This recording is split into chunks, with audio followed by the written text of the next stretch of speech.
Greetings, Winos. This is Deppisode, what is it, 121?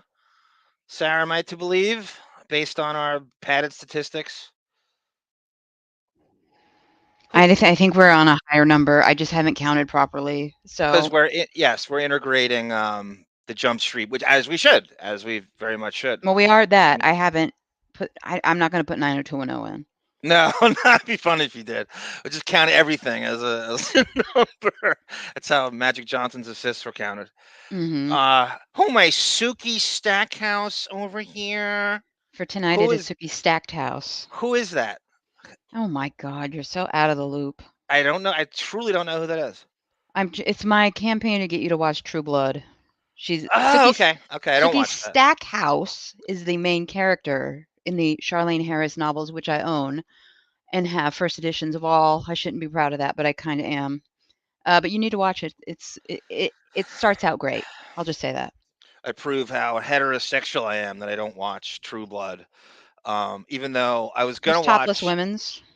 I was gonna watch for a topless Joe Manganiello. Is Joe Manganiello in that? Yes, season 3. Because he was supposed to play Deathstroke, Slade Wilson in the DC, and that all got quashed, and that's such bullshit. That should have been the Batman movie instead of the fucking Pattinson thing. And anyway, I was gonna just to see, and I know he's obviously dating. Like, is he married to Yeah. yeah, they're married, right? Have to I'm be pretty married. sure they're married. Yeah, I'm pretty sure they're married too. Actually a very deep, smarter guy than I thought. By the way, he went to high school with Beth's brother. Well, he must have gone to school after True Blood because he wasn't very smart. Swear to God, he played high school basketball against a gentleman named Danny Fortson, who is a rebounding machine. In my category. He might even be in my category. By the way, I'm a better rebounder than Tommy Lee as a drummer. Easily. It's not even close. You tell yourself that. You want to get him out here? We'll oh yeah. Well, hold on. He's here. Let me put him on. Hooper, welcome, Sara. Yes, that's exactly what I do. Scurry around the house preparing for the deppening. I'm not kidding. That's exactly what I do. All these ideas fly into my brain at the last second. I'm like, what? I'm making videos and Googling stuff. It's really bizarre. Yeah, I send you messages all day, and I look at him now. It says sent. I don't see anything that was read today. That's how hyper-focused I am on this. It's a great partnership. Someone with ADHD, can they be hyper-focused at the same time, or is that a oxymoron? Well, it's the Prozac. It's working. How did you know I'm on Prozac? You told me and everyone else. I did? You've said it. It's Wellbutrin combined with Prozac. I didn't think I said that. Prozac's got more of a stigma to it because it's a real old school. Well, Stuttering John ruined Prozac. I guess he did. Prozac Nation. I might add. What up? A Smith, speaking of Adderall, he's going to join us generously on our Besiege 21 Jump Street 2-part watch along. Yes, I'm really tomorrow we're going to record that. I'm also putting the 90210 that I did with David last night. It was so much fun. I enjoyed that. Just going to ask you about that. Okay, well, let me finish and I'll tell you all about that. I'm just excited. I wasn't criticizing. I know. No, I had a very good time. We did a single episode. I still kept him on for 2 hours. Oh wow. So it was very good. And I'm gonna have it up tomorrow. What was the title? What was the premise? The episode is Perfect Mom. It is a mother-daughter fashion show.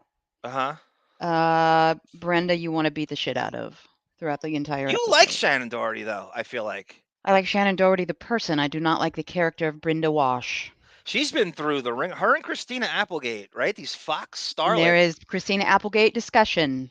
Oh, okay. They've both been through the ringer, Mhm. health-wise, post 40. It's really great. That's Christina rough. Applegate's actually a really good actress. She's Yeah. excellent in everything she's been in. She's in that show. God damn it! It's on Netflix. It's pretty big. I thought it would be for broads, but I really ended up enjoying it. Dead to Me or something? Something like that. Something like she's really good in that, actually. You can tell I haven't watched it. Remember she had a fucking sitcom on NBC called Jessie or something like that? Yeah, that was her. A single mom or some shit. I think it was on the must-see TV line. Anyway. And married one of the most handsome men, short-lived marriage, in history, Jonathan Sheck. Oh, I hate men. I still feel warm inside thinking about him from my youth. And him in the movie Doom Generation. Oh my God. Was he in that Tom Hanks movie? I can't stand Yes, you unfortunately. doing that thing you do. Unfortunately. Was he on The Heights too? No. Or no? Okay. Okay. He was in the movie Hush. I saw it in the theater because he's so goddamn gorgeous. Opposite Gwyneth Paltrow and Jessica Lange. Not a bad movie, but it's very He's a simple swarthy movie. motherfucker too, right? Isn't he very, very right? Mm. He's the 5 o'clock shadow at like 10 in the morning kind of guy. Yeah, chiseled. God himself chiseled this man. Does anybody know who this guy is besides Sarah? Jonathan? How do you say his name? Jonathan Sheck. Okay, but it's spelled like SCHAE. Yeah, CH. How do I know that? Bloody blah. Right. Sarah Sheck. Okay. Welcome, Cindy Lou Who. Welcome, David C., one of our most underrated comments. I'd like to have him on the show. He knows a lot about Depp and Cindy Lou. Cindy Lou is she's very mysterious, very caustic, and very sarcastic, but we love our Cindy Lou Who. Yes. Um, Somebody asking how much we are from the ARM Fund. It's hard to give you an exact amount. We're almost there. I think we're maybe $15 away. I got to account YouTube taking their fees because they really work hard. They're worse than Buchwald. They're like 10 Don Buchwalds, right? At the same time. Fee-wise. Pellel, welcome, sir. Welcome, sir. Crazy Robin, there's our Nubian princess. Hi, fam. Beautiful winos. Best part. Thank you, Crazy Robin. You are one of our best. I always think about having the. I was going down the City of Lies rabbit hole the other night. I was watching that Notorious B.I.G. video. There's, oh Jesus, how does it go? Kill for you or something like that. You're nobody until someone kills you or something like that. Because it's a City of Lies is the whole video. So they show montages for it. And I was looking at it. I cannot wait to go over that again. I can't wait to watch it again, as a matter of fact. We can do it properly on Patreon now. Thank you, Hooper, for the donation. Crazy Robin let us in on, I was talking about Animal Kingdom. And she told us about Oceanside. It's also a town on Long Island, but it's a town in Southern California. It's very close to. I think it's closer to San Diego than Los Angeles, and it's all set because we were talking about Point Break. How Point Break is basically Animal Kingdom is an extended Point Break. So the television show on TNT, Animal Kingdom, which I highly recommend. It's a crime family show when they do like all crazy crime stunts and alternative sports are fused into it. So it's basically like if you took Point Break and combined it with Sons of Anarchy, and you took the guys from Point Break and you said, this is their extended life. This is what life's like for them at home. And if you expanded on what Point Break was, I really recommend this show. Truly. Also, I recommend. Sorry, I apologize. I'm very, very sorry. It won't happen ever again. DBLH84. Bless you, sir. Thank you. I'm assuming, sir. I don't know. I apologize. I'm getting there. Ma'am or sir, I'm doing it now. Pellel, thank you also. Very much appreciate all of you, as always. We have some Lauren Marie in the house. Lauren, thank you. I can't wait to read her comments about 90210 and you from the Patreon. Right? By the way, speaking of Josh Foster, Tom Amansky over here. Back-to-back AAU champs. Thank you, Josh Foster, for that reference. Go ahead, Sarah. I'm sorry, you were in the middle of something. No. We got the donations flying in, so I apologize. Flying Cindy in. Lou Who. Cindy Lou Who, thank you, He my does love. need a new arm. He's worn that left hand out recently, apparently. Did you see? So when we did, if anybody watched our Sweeney Todd thing, at some point Sweeney yells into the thing, and I forgot about it. He goes, "My arm," and so we're gonna take that and turn it in the Deppening opening because Depp actually says "my arm" as Sweeney Todd. I got Amber Heard today saying "WINO forever" How? from her testimony. Again, thank you, Cindy. Thank you, Pell. Thank you, Cindy Lou Who. Thank you, DBLH84, sir or ma'am, whichever. Ma'am. Is it ma'am? Says Oh, ma'am. I Mammy. apologize. I Okay. apologize. I don't know what I am half the time. Thank you, sweetie. That's super generous of you. Welcome aboard. Hope you come back every friggin' time. And Crazy Robin loves Selma Blair along with Lauren Marie. They're talking about underrated actresses. Selma Blair is kind of underrated. She has some weird thing with Charlie Sheen. Anybody know about this? Thank you again, Hooper. Charlie Sheen had her on that derivative sitcom he did after he quit 2.5 Men. I hate Men, by the way. I hate 2.5 Men. I hate Men more than You 2.5 haven't Men. met you then. That's a great comp. And by the way, Sam Simon is one of the he's like a consultant on this thing. It's called Anger Management, and he plays like a group therapist. It's basically 2.5 Men if he had become a group therapist. And anyway, by the way, like Brian Austin Green is on that thing. I swear to God. Oh, correct. Yeah, I remember that. Bag is on that. Yeah, he had to pay child support, but I don't think he did. How are they friends, Bag and Charlie Sheen? I don't know. Great fathers. They have that in common. Selma Blair is on that, and I think she had some horrible experience with Charlie Sheen and like really fell out. I don't know, like some weird. I'm not sure. She did an interview. I have to go back and look at it, but I remember thinking, "Oh wow, it didn't end well." She was, I think, by the second season had quit and some crazy falling out. I got to go back and read it. I don't want to speak out of school. God forbid I defame Selma Blair or Charlie Sheen. Thank you, Pell. You hear that crack in my voice? Yeah, you were talking about Selma Blair. Peter Brady. Anyway, I want to circle a little back to you and David because you were telling me just before we went on, you consider David to be your Mario Cantone. Oh, I never said that. I swear. I swear to God she said that. I swear to God she said that. You've already been deemed to be a liar. You know you said that. No, I did not. I did not say that. Sarah Jessica Parker obviously played Carrie Bradshaw, and her best friend on it was Mario Cantone, who is gay, and they would run around gossiping and talking about stuff. And that's how I pictured you two during that 2 hours you spent together. Is that true? If he wants to be, by all means, absolutely he can be. I'm not wearing Manolo Blahniks, though. I will fall on my face. I'm probably the Kim Cattrall of the group. So just with comments. But I don't get around like that queen. Because I'm so crazy heterosexual, I don't know what that is, but I'm going to say it like Dennis Miller for Josh Foster. Oh my, Manola Blanco over here. What is that, a shoe? I'm not going to share the private conversation we had once where you wanted to watch the remake of Sex and the City. No. I'll pretend I didn't hear that. No, I watched that show. I fully admit I watched that show. It should have been longer. There were times it was really good. There were times it was kowtowing to broads too much. And you can blame Sex and the City for every delusional chick moving to New York City thinking they're going to have the life of Carrie Bradshaw in 2 weeks. You're just going to write one column a month and they're just going to pay you $400,000 and you're going to have a shoe closet and you're going to live in an Upper East apartment in the 90s. That's how it goes. Cindy Lou Who's making fun of me. I apparently said Blanco. I probably did. Did I say it wrong? No, I said it wrong. I said it wrong. Oh, did you? Okay. Yeah, I said it wrong. She's correcting me as I should be corrected. I know I attempted to say it. I don't know what came out. Underrated attractiveness, Virginia Madsen. That's interesting you say that, Pillow, because I have a Michael Madsen thing tonight, which you'll really bizarre. You're going to really enjoy this. Enjoy it in a Schadenfreude way.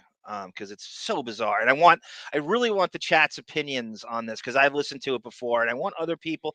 Yes, I know the backstory and stuff, but I want the psychological insight from the chat on this. Him, Michael Madsen, and Charlize Theron's comments on Depp. It is stranger, Sarah, than even I remember when I went back and made a video on it today. This is one of the few things I have also heard that you're playing. Like, you're What not do the you- only person, that you're not going to be educating me on this. I have also heard this. You've heard it once, but we didn't really like. I think it needed to be dissected. I think I want everybody to hear it again with a February 2023 set of eyes. This Ida Greenbacks. Welcome, Ida. You are a Mensch's Mensch from all things Chicago go to you. We are lucky to have you in our midst. I say it over and over again. I can't say it enough. Monique thinks so. Sarah thinks so. Xavier, Jackie Chair, Bon Jovial, we all think that. And that's everybody in here, as a matter of fact. It's Crazy Robin. Never watched an episode of Sex and the City. You just could never relate. Crazy Robin, you are the best. I was about to go. This sounds like the real Robin, right? I was about to say that. If you are black, you have no reason to watch Sex and the City. I say this all the time. Where that show went wrong, the big way that show went wrong is they should have had a black female in that cast or Hispanic. And I think a Vivica Fox type would have been perfect for that show. They really dropped the ball on that. Do you agree? Mm-hmm. How about Holly They could have Roberts? dropped. Well, it's New York City, which Sure, is the all most right, I'll take that. ethnically diverse city in the world. How do you not have a black character? Friends is ridiculous. We all know the thing with Friends. They don't even have black people in the background. I mean, You just it want took to them see Holly Robinson do a love scene. Aisha Tyler. How does Sarah Jessica Parker go? She's on this. She's the main character. The show's called Sex in the City. It's on HBO, and she never does a nude scene. How do you get away with that? That's why. That's she was a the deal name with at the devil. time. I think every other broad on the show was nude except her. Mm-hmm. Kristen Davis was barely nude. I don't even think, maybe she showed her back. Yes, But barely nude. Yes, unfortunately, right. it was Miranda that may have had the most topless scenes. I could say that with Seinfeld too, Pell, but at least with Seinfeld, they made a joke out of it. They had the exterminate. Remember the Exterminator episode where George befriended? He needed a black friend to prove to his boss that he had a black friend. So at least they acknowledge it once in a while. And on Curb Your Enthusiasm, Larry lives with a black family, Vivica Fox and JB Smoove. So at least they're aware, right? We could say that. I hated Friends. I never wanted, because everybody loved it so much. I rejected it. No, it's the most overrated show in the history of TV. It's a cookie cutter sitcom that got lucky because it was on Thursday night with Seinfeld and ER and stuff. And Jennifer Aniston's nipples didn't hurt either. Well, Which was I really like the star of it. watched the Brad Pitt cameo, and that's probably it. Aisha Tyler, David C. David C. is with us on this, a black gentleman in his own right. Very, very Renaissance man, this David C. Aisha Tyler came in like much, much later, probably responding to criticisms and she dated fucking Ross for a couple episodes. And so that was their way of trying to have some kind of affirmative, like forced affirmative action. Right, DB? It wasn't funny. Exactly right. Ida Greenbacks. Laura Marie, I love Sex and the City for the outfits and the friendships between the four women. Yeah, well, now the show Sarah's talking about it's called oh god, it's such a stupid name, and I don't know why they did Just this. like that. Yes. What is that? Why? They woke it up in the remake. Are they not remake, but are they trying to be deep? Like like that? Yes. That's a Carrie Bradshaw line. And so she said that over and over again. I was back with big. Crazy Robin, Sarah, Vanessa Williams on Melrose Place from the first season. Of course, they write her out. Vanessa L. Williams. She was like an aerobics instructor, right? Cardio funk. And she had to. It was so annoying. She had to dance in the openings. I remember that sequence very well.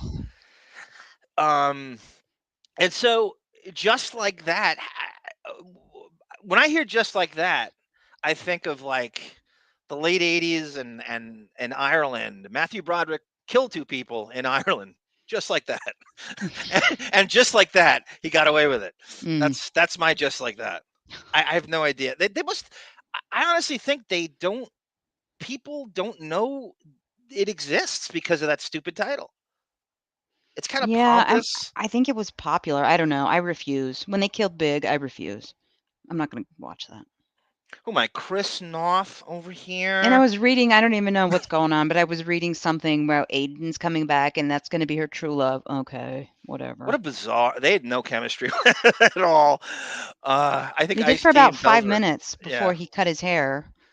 I actually thought, I remember thinking, like, before any of the Batman movies got made, that Chris Noth would have been a perfect Bruce Wayne at a certain point. Well, nobody's going to touch him now. He's got scandal. All I did before Batman, I was casting Batman like all through the '90s. That Alec Baldwin in The Shadow is Mhm. Bruce Wayne. I mean, he's the perfect Bruce Wayne. The voice, the everything. They missed it. I think do you know the story about Alec Baldwin and the Joker movie? No. He actually told this on Howard, I think, for the first time. He gave him like a this show had been horrible, but I'll listen to anything with Alec. And he said that he got offered the role of Thomas Wayne in the Joker movie, and he turned it down. And I agree with him on his. He said that Thomas Wayne would never punch a harmless mental patient in the bathroom like the Thomas Wayne did in the. And I agree 100%. Did you see the Joker movie with No, I Joaquin haven't yet. Phoenix? I haven't watched it yet. So there's a scene. Joker runs into Thomas Wayne in the bathroom, and he's acting really, really weird. And Thomas Wayne just punches him in the face like it's just completely inappropriate. Like, Mhm. he's weird, but you're not gonna. It's like running into a mental patient in Salem who's acting crazy, and you know he's crazy. You're not gonna punch him in the face. Thomas Wayne's like this noble philanthropist in the comics, like taught Bruce all right and wrong, and there's no way this guy would slug him in the face. So Alec Baldwin said he read that and he said, "I'd rather kill him on the set of Rust. I'm not punching him in the face." God. How you Chris say Noth. cucumber?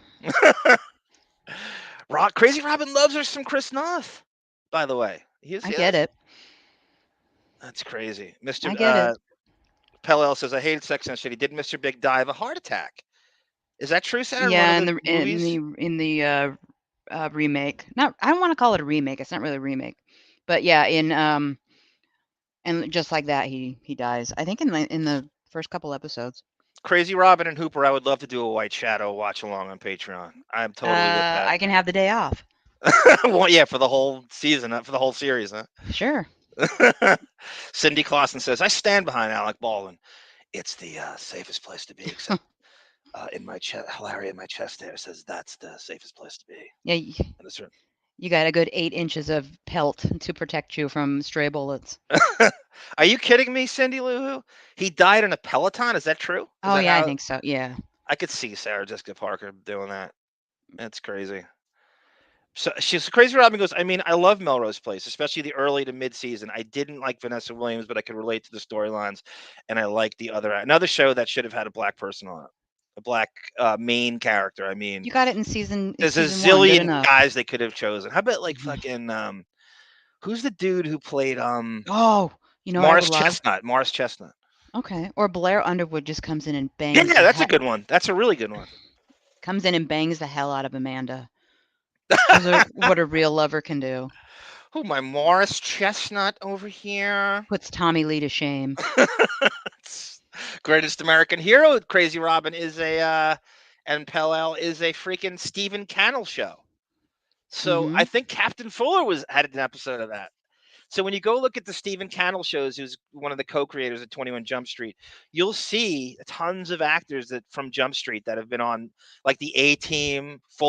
Captain Fuller was on the A Team for a couple or an episode or something like that. I can't wait to ask him that. And just like that, time flies. By the way, how Wow. does this relate to Depp? Sarah Jessica Parker was in Sarah? My favorite movie of all of Johnny Depp's career, And Edward. her best movie. I would agree with that. Yes. No, Girls Just Want to Have Fun is her best Oh, movie. stop.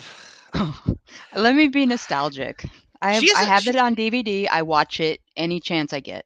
Thank you, A. Smith, and thank you for joining us on our Ronnie Seabach spectacular tomorrow. Yes. I'm looking forward to that. The Weintraub Bites the Big One is going to be not abbreviated, but it's kind of a one-trick pony because it's going to focus on um, Ronnie Seabach, Josh Richmond, and the black actor who plays a Dabo in that, who's the sergeant, who I really like on that.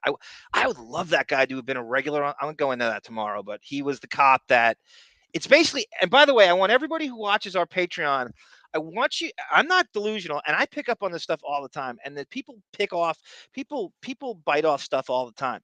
Sarah, did you ever see the movie Training Day with Denzel Washington and No, Ethan but I'm Hawke? familiar with it.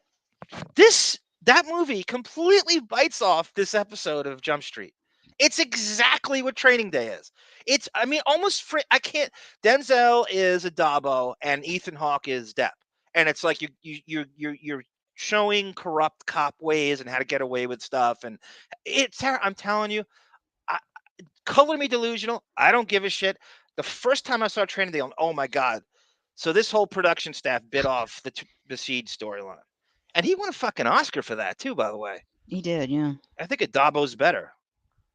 I really do. I think Adabo is better than Denzel Washington I'll take in your the word. same. I'm telling you. Thank you, Josh Foster. A boogie told me ain't tricking you if you got it, but it's tricky. So I got it on me. Huh? Thank you, Josh Foster. You are a mensch. We love having I you. love the amount too. Thank you. Josh keeps it light. Josh will point out like a fucking baseball reference, and I'll see it, and I'm like, where? How do I crowbar this in to a radio gunk? And I'll just be like, who, my buddy Bianca Lana over here? You don't want it to be too obvious, like you don't want to say Pete Rose. So it's want to be someone who everybody, someone like who, my Mark Gubaza over here. You could throw in like a good Artie Rusty Staub reference. Yeah. Artie actually would say something more obvious, and Howard's so gay that he wouldn't get a Barry Larkin reference. Well, he would do the fake laugh. Yeah, he did the fake, exactly, the fake laugh. Barry Larkin, one of the greatest shortstops in the history of Major League, and Howard doesn't know who he is. Since we're on No, that topic, can we do the memoriam? yes, everyone. So Sarah, set Okay, this up. let me I just want to say, I yeah. want to say hi to everybody. Gnome de facto, welcome, sir. I think I missed someone up here. Cindy Clausen. I think I said hi to Cindy. Yeah, I did say hi. We talked about Alec. Cape Trustee, welcome from the Northeast. That's who I'm thinking of. Slipped in there. Okay. We actually, if you want, we could do a Sex in the City watch along. I'd be into that. And David would. I'm just thinking, when am I going to have time for that? Because I want to be a part of it. Well, if you get bored with 90210, we can intersperse. I can't afford to be bored. There are 352 more episodes. I can't stop. Okay, I'm going to ask Monique to join in with you, if you wouldn't mind. For 90210? Anybody would like to join me on a Sex in the City watch along? I would emasculate myself enough because I've been meaning to rewatch it to look at New York again. Okay. Would you do it? Because you know the show. I've watched that show, every episode, 25 times. And I'm putting this out to the chat. Anybody wants to sit in, you're more than welcome. I don't care how many. Of course. And they're 20-minute episodes, so yeah, it's no. Well, yeah, it's like a little. I always thought it should be longer, and that's always a compliment when I say that. But I thought it was too short because everything else on HBO is an hour. Yeah. Well, it gets going. You're into the show, and yeah, okay. Too short. Way too short. It's so dialogue driven too. Like, why not make it longer? Yeah, I agree. Go ahead. Okay. I'm going to, so Sara, I want you to set this up because Sara made a nice presentation for everybody to give you some stern red meat, which is part of this culture of, well, you tell them. Thank you. We got some sad news this week. The end has come. I unfortunately came to appreciate this much too late. and I really need to scour the internet to find every episode that I can now so I can enjoy it, for my remaining days. But I think it's time that we say goodbye, and I think this is the proper way to do it. So go ahead. Let me just take Josh off the screen for a minute. Oh shit, I'm sorry. Not that I'm not. And Gnome de facto, if Dabo makes Depp smoke You angel really dust hit a in the Jump cue. Street episode, I would You watch. you I would really know how watch to hit that. one. That's pretty good, Gnome. So here we go. This is Sara homage. Just let it play. As she quote. Just let it play. I'm still looking for it. That's why I'm trying to procrastinate. Dabbling in homages. Oh, okay, thanks. Ginger. Boom.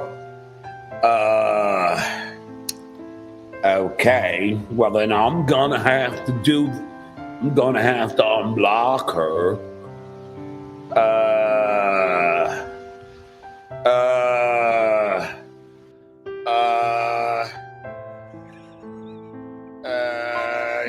Let's see. Okay.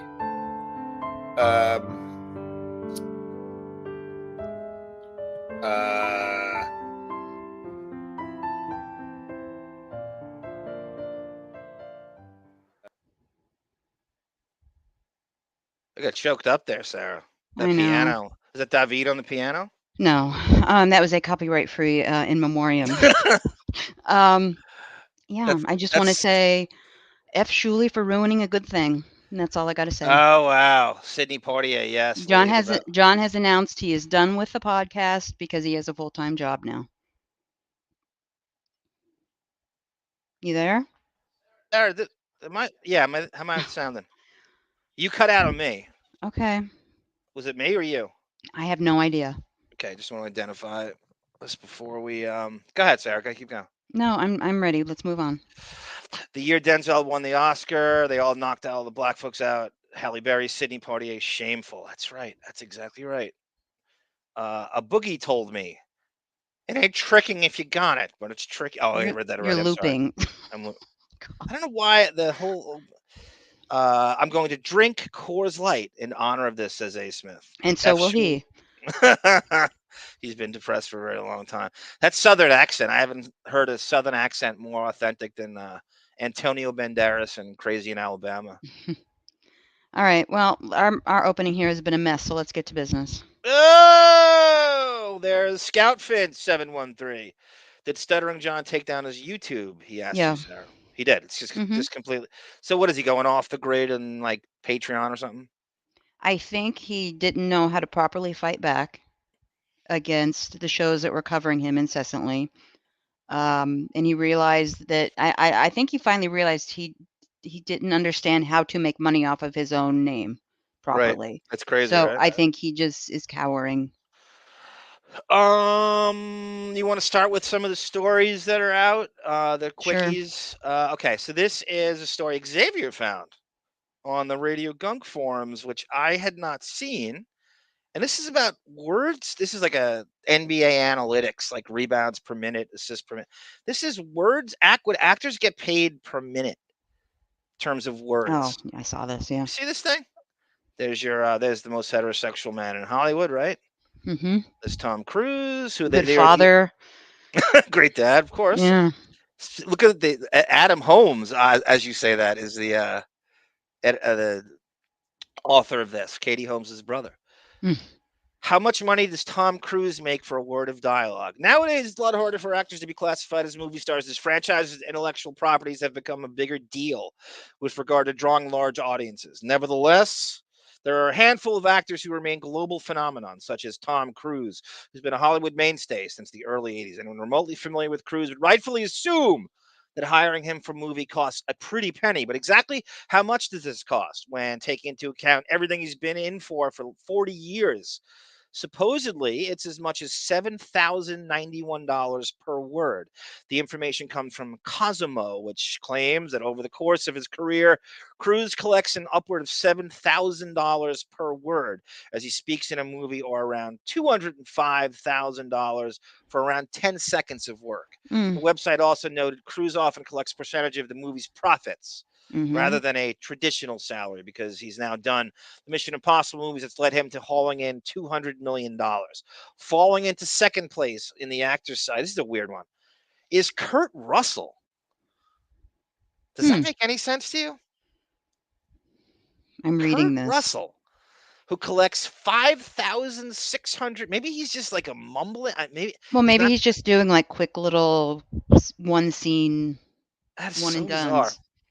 Followed by John Christopher Depp II in third place with $4,877 per word, and so on. Now, Depp's done a lot of movies where he's almost muted, like Benny and June and Scissorhands, and this. He doesn't say a lot in Brasco, for Christ's sake. So I wonder if that's all factored in. As for the actresses category, Cameron Diaz, who's retired from the. Really, I didn't know that. She could.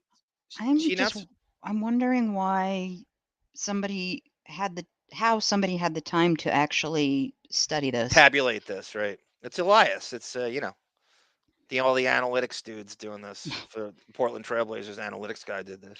Evidently, she still ranks in first place with $4,637, in large part to thanks taking $1 million paycheck for Bad Teacher in exchange for a percentage of that film's profits. So they're factoring in the back end crap.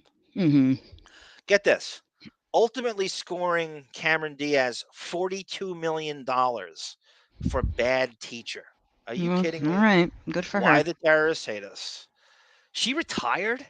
I don't know what's going on. I haven't seen her in a long time. That makes sense. I've never enjoyed her. She's always just been that overly goofy, hot actress broad, and that annoys me. Fact of the matter is, I don't consider her hot. I think she's the most overrated beauty in Hollywood. She's got kind of a snaggletooth and a bit of a she's one of those, like, I don't get it. I'm not even gonna call her a butterfly. I just don't. I get when people think she's attractive. I don't really understand how she was elevated like that. Well, she was beautiful in The Mask, and then and I'm not saying she's ugly by any means, but she cut her hair off, and I don't know. Didn't it seem like she was riding on The Mask for a very long time in terms of beauty, and it didn't really translate to her 30s and stuff? Yeah. Again, I'm not trying to be superficial. This is the business. These are actresses based. She was a model, and I don't think she's, quote, hot enough to be a model. I think she's just one of those. I don't get it. Well, she overplays that goofy laugh too, like okay. Yes, she's no Eliza Dushku, right? Shall we say that? That's a whole new other thing. That's weird to me too, but hey, whatever. Hey, you and fucking Jonathan, you spanking it to Jonathan Scatchy is I did in Doom I won't lie, I did as a teen in Doom Generation. In fact, you had a euphemism for it. You called it scatching one out, right? Yeah. At the time. It should be noted that Tom Cruise may be the number one for most amount of money per word. It doesn't hold up for the top spot highest paid actor in a specific project with regard to word count. Kurt Russell has that honor, who was paid $15 million for his role as Sergeant Todd in Soldier. Did that movie even make $15 million? Soldier, I don't even know Soldier. Which breaks down to $37,000 a word. 407 words spoken. Julia Roberts is the number one actress in the category, earning $10 million for her role in. Now I get this, in Tess Ocean and Ocean's 11, which breaks down to, she's been huge for a long time. You want to know? I was shocked. The original Ocean's, movie, Ocean's 11. I love that movie. It's pretty good. It's so intricate. I love the way it just works out. I love the happy ending. Brad Pitt. Oh. It's pretty well. They have a good array of actors in that. It's just Don Cheadle's in it and Matt Damon. It's a good cast. Great movie. The second one sucked, but Something About Mary, hysterical. I haven't seen that in a long time, Ida. I wonder if it still holds up. I actually would, as Casey Armstrong would say, I would throw around Marky Post before I would throw around Cameron Diaz. Now.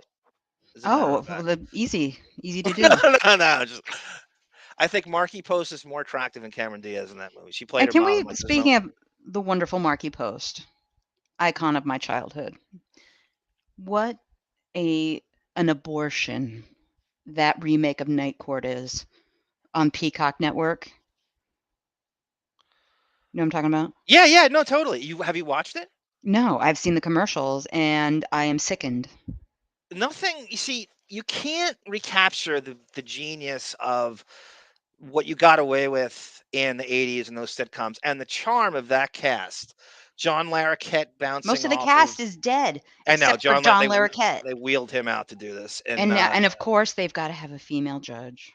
isn't it a bit sacrilegious though? Harry Stone. It's not an homage to him. Just let it go. Marshall Warfield and fucking. I just thought of something. What if it's like his daughter? It's got to be what it is, right? I'm sure that's exactly how they did it. I think his daughter, nepotism, like judge nepotism. Dan Fielding was one of the most hilarious characters of my childhood, and just let it rest. Just please. leave it alone. This is the whole thing when Hollywood gets killed for this uncreative, like, retreads and shit. It's just like there's just no chance no one can do anything innovative anymore. It's just that nobody wants to, even if it's good, you're not going to care because you don't want to see it done. It's like doing the Golden Girls over again. Scout Finch says it is his daughter. Oh, of course. Good call, Sarah. Not even knowing that. The whole city and industry is bankrupt. Scout Finch says that Cameron's coming out of retirement now, and Lauren Marie says she has a wine. Everybody has a wine company now. Yeah, I have a wine company. You should have your own Crystal Light. You should brew your own Crystal Light iced tea. Melon flavored wine. Yeah. Delicious. I'll call it WINO forever, and Johnny Depp is the spokesperson. Yeah, that's good. Can you believe Depp doesn't have his own wine? Isn't that crazy? Of all people, just call it WINO forever. Yeah. And give Winona Ryder 5% of the profit.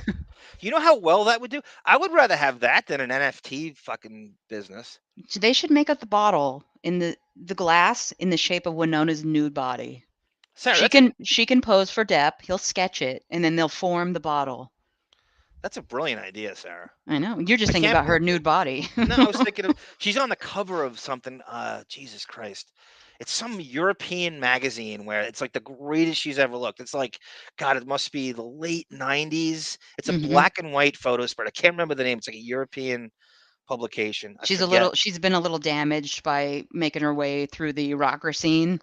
So you can see it behind the sadness in her eyes. I think she looks great now. She's 51. No, she's fine. Yeah. I think she looks great now. I wish she would have testified.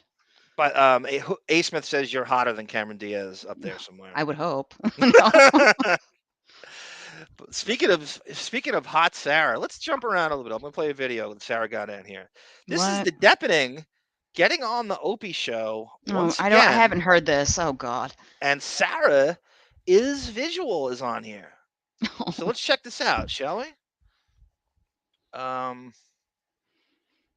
So those discussions are just kind of sitting there, to be honest with you. I heard Norton and Roberts are represented by Don Buchwald Agency now, and that's how they get signed over and over. Buchwald. By the way, WINO for yeah, you can barely Deppening see and it. Radio Gunk are two different people. Yeah. I see Doggy. They're There's both Doggy. Me. They're both me. You know what I'm talking about? Yeah, in the background. The Doggy. He calls it Doggy because he won't. His wife refuses to let him say the dog's real name. Your face is coming up after this, Sarah. Oh, goody. That's a piece of serious, probably. What are you gonna do? Look, good for them, man. They still got a gig. I got a lot of questions. You have a good resume for radio. All you need is the right job. See the question in the top. I just don't want to be in a pressure cooker anymore. That I know for sure. I'm in there twice in the right. That chat. I know for sure. How the hell did you develop a friendship with Damian West Memphis Three Eccles and have him on again to get some Johnny Depp post-trial dirt? Okay. I don't know. He came in. We hit it off. We watched the documentaries. We were well researched. We really understood the story. We gave him a great interview. And then a few years after that, he came on my my podcast, Opie Radio. You could search that out. And that was one of my favorite episodes. It was me, Damian, and Vic Henley. And we went through the whole case. And boy, there's no doubt in my mind those boys got screwed over by the justice system and egos. Problem is with a lot of these people, in law enforcement and the judicial system. They got egos and they got reputations. And there are times they're like, oh, shit, this person is as innocent as they come, but they can't admit it because they don't want an L on their record. It's not about the truth a lot of times. Anyway, Sarah, congratulations. You could put that on your IMDb at the top of the list. I need him to say the name of the podcast again because I need to use that for He did say the it. I have intro. another. Yeah, we have that somewhere. I have it. That's the first. I know. I time. can't find it. It was a similar question to that too. I want to thank Opie for agreeing to. Hopefully, he does have him on. Anyway, he's talking about Damian Eccles from the West Memphis Three, who got falsely accused of murder. Sarah, was him and the two other people, and they're from Arkansas, right? Well, originally. Yeah. I think so. It's been so long since I've looked into that case. It was a pretty big story. And then, so Sarah's particularly interested in this because she sounds exactly like Natalie Maines. And she her two favorite guys, Eddie Vedder and Johnny Depp, teaming up to free these people. So this is like, you love this whole thing. You're immersed in this. You are ensconced in this. I'm much more immersed in other cases. Being a woman, I have to be into true crime, apparently. But yeah, that one, I mean, their big thing, and we'll move on here, I promise. But their big thing was they got railroaded, and they're probably innocent, but they were in that Marilyn Manson fan era. Yes. Where you've got the tude and the cops were, against you. So if I recall correctly, they went into their interrogation and were just acting like pricks. So the cops took full advantage of that and threw the blame onto those boys. And they kind of did like a boss hog, Roscoe Pico train generalizing that country, but Arkansas. Well, it doesn't mean it's like Roscoe Pico, whatever. It can be. That's from what I understand. I'm sure, of course, it can be. I'm not familiar as I should be with that one. William Jefferson is from. But so you would love. So this guy, Damian Eccles, developed a friendship with Opie at some point, and he has them. Well, it's nice. Opie has a friend. Stanhope too is on there a lot too, so you got that Depp connection. And Depp is like, when Damian Eccles got out of jail, Eddie Vedder, Sarah, what's the story go? Depp and Eddie Vedder set him up somehow, and I think it's not fully revealed because he's probably trying to keep it, but I think Depp bought him an apartment in New York. And Eddie Vedder let him stay at his house. Is that how it went? I don't know the details. All I know about that situation is the concert they did. I thought it was you that told me that Eddie Vedder let him stay at his place. And I never told you that. I don't know that. I didn't know that. State. I didn't know that. So yeah, okay. Then maybe I knew it, and I don't know. I don't know how I knew it, but I thought it came from you. I guess it didn't.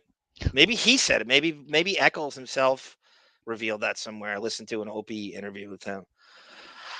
Bone Tomahawk. I have not seen that Mackie 504, and I will check that out. I did not. Kurt Russell's a tremendous career, as a matter of fact. He played, he was in the Rangers hockey movie, and he's very good. And I think he got nominated for Academy Award as well for that a few times. The Night Court. That's right, Crazy Rob. The Rat Pack version, says Hooper, of Ocean's 11. The original. It's TM it now, Arm and Sound. Okay. Not everything needs to be a remake. You're right, Ida. You're right, Ida Greenbacks. Ida, Overboard, one of my favorite movies of all time. Val Kilmer is great as Doc Holliday. Why Dat 68? Welcome. So, it's really a shame what happened to Val Kilmer. I think he's in really bad shape. Yeah. Really, truly one of the great chameleons in his time, and he just never quite, I think he was so good at that he didn't get the credit he deserved, because his Jim Morrison is an A. It's amazing. A+. And I don't give A+s out much. Oliver Stone was the weak link in that movie. He kind of embellished a bit in the story, but Val Kilmer as Jim Morrison, I don't know if that I've ever seen, even, the Elvis movie that I absolutely loved. I don't think I've ever seen a better portrayal of a rock star in my life. I've said this on here a few times. I'm going to say it again. And when I first started really researching Depp's. I was reading interviews with him. Like, this is like when he was on Jump Street. He auditioned for the Doors movie and didn't get it because he was in obviously Platoon. Yeah, he's going to play John Densmore. And so there's a lot of Platoon crossover in much of Oliver Stone's movies. That's exactly right, Sarah. And he didn't get it. Went to Kevin Dillon, who's also in Platoon. Great. If you've never seen the Doors movie, watch that movie. The visuals are stunning. The music, of course, is great. He even does a great job singing as Jim Morrison. Tombstone is good. Yeah, I don't like Westerns either. And I saw Tombstone. And it takes a lot for me to sit through a Western, but Tombstone's a very, very top of the list as far as that goes. And Val Kilmer in Willow. Oh. Cindy Lou Who, yeah, Big Trouble in Little China is a very underrated kind of thriller action movie in the 80s. It's always been on my list. I've never watched it. Herb Brooks was the Rangers coach. He just hit me. I forgot his name for some reason. I'm not a huge puck head, but there are a lot of puck. Sarah's a puck bunny. She would go to Vancouver Canucks games and just sit on the ice and flash. I know nothing about hockey, and I'm Tiger happy. Williams. I have a friend who used to lie to women because they couldn't research it, and said that he was the backup goaltender on the Vancouver Canucks, and they'd believe him. That was his. It was his kind of hit on women, big fucking scam artist lie that he got away with over and over again. I'm the backup, because if you say I'm the goalie, that's not believable. But if you say I'm the backup goalie, who's gonna make that lie up? Well, you got to be careful now doing that, because if you sleep with a woman Yes. under false pretenses, who knows what charges Twitter will ramp up against you these days. If you saw this guy, he ain't sleeping with the woman. He ain't sleeping with the enemy at all. He's lucky to sleep with Tiger Williams from the Vancouver Canucks, as a matter of fact. Did you hear about that Tiger Woods thing? Nah, I don't. Is it recent? I know the basics, but him and his buddy were in a golf tournament apparently, and Woods, this was an inside joke. He hands him a tampon, like, I don't remember what he said, but yeah, it's a joke. Who cares? Right. Next thing I know, Tiger Woods is on camera crying and apologizing for offending people. Tiger Woods is a mess in terms of he's such a golf automaton. He has no sense of humor at all. It's the only thing he's done his whole life. He's never had a regular job. Like, you think Howard's out of touch? I mean, Tiger Woods got to be like in the top 5, just like celebrities of all time, like out of touch, like just never lived close to a real life. Well, look at the wife he cheated on. She was like a 10. Yeah. This Nordic goddess, and has 2 kids with her, and cheats all over the country with Instagram hoes. If you can't get along with Charles Barkley, you got a problem. And Tiger Woods and Jordan are on the outs with.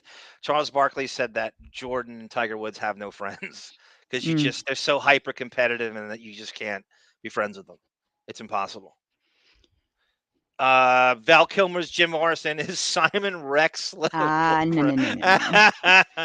Josh Foster's obsessed with. You know who Simon Rex is, Sarah? Yes, I do. He's an MTV VJ originally, right? And porn star. Oh, was he really? I've watched the porn. Oh my God. Was it what is it, like a leaked celebrity tape? This was, I think, maybe before he was famous, but it was like very gay vibes type of porn.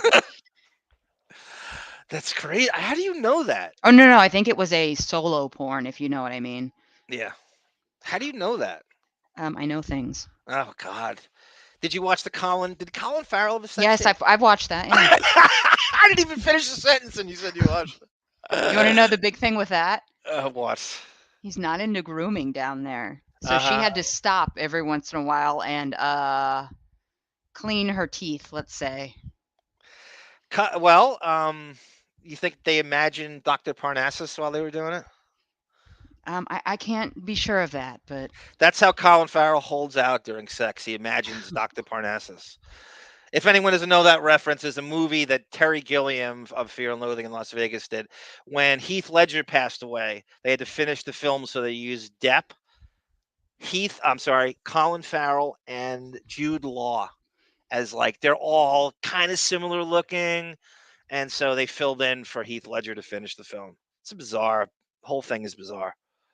Depp's whole relationship with Heath Ledger and the NFTs and the Viper Room and the Olsen twin, and it's such a it's so bizarre. Pell never saw the movie, but he said he never saw the Doors movie, but I'm really into the music. I really you never saw. You should watch it, Pell. He's not into the music. I never saw the Doors movie. As I am really not into the music. Oh, I thought he said I'm into the music. Okay, you should see the movie. I'll say that.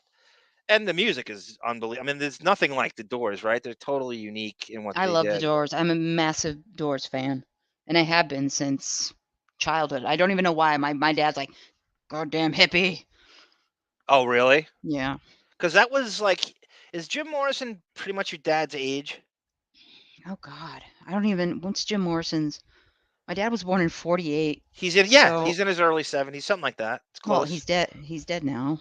No, I'm just saying, like, he would be, it's kind of, so I always wonder, like, guys like my parents so missed, like, the rock and roll movement. Like, they didn't, my dad liked classical music and, you know, dad rock, soft rock and the Bee Gees, and he didn't really, you know, he just missed anything drugs or rock and roll. You know, he just missed it. My dad's massively into Creedence Clearwater Revival. Okay, that makes sense.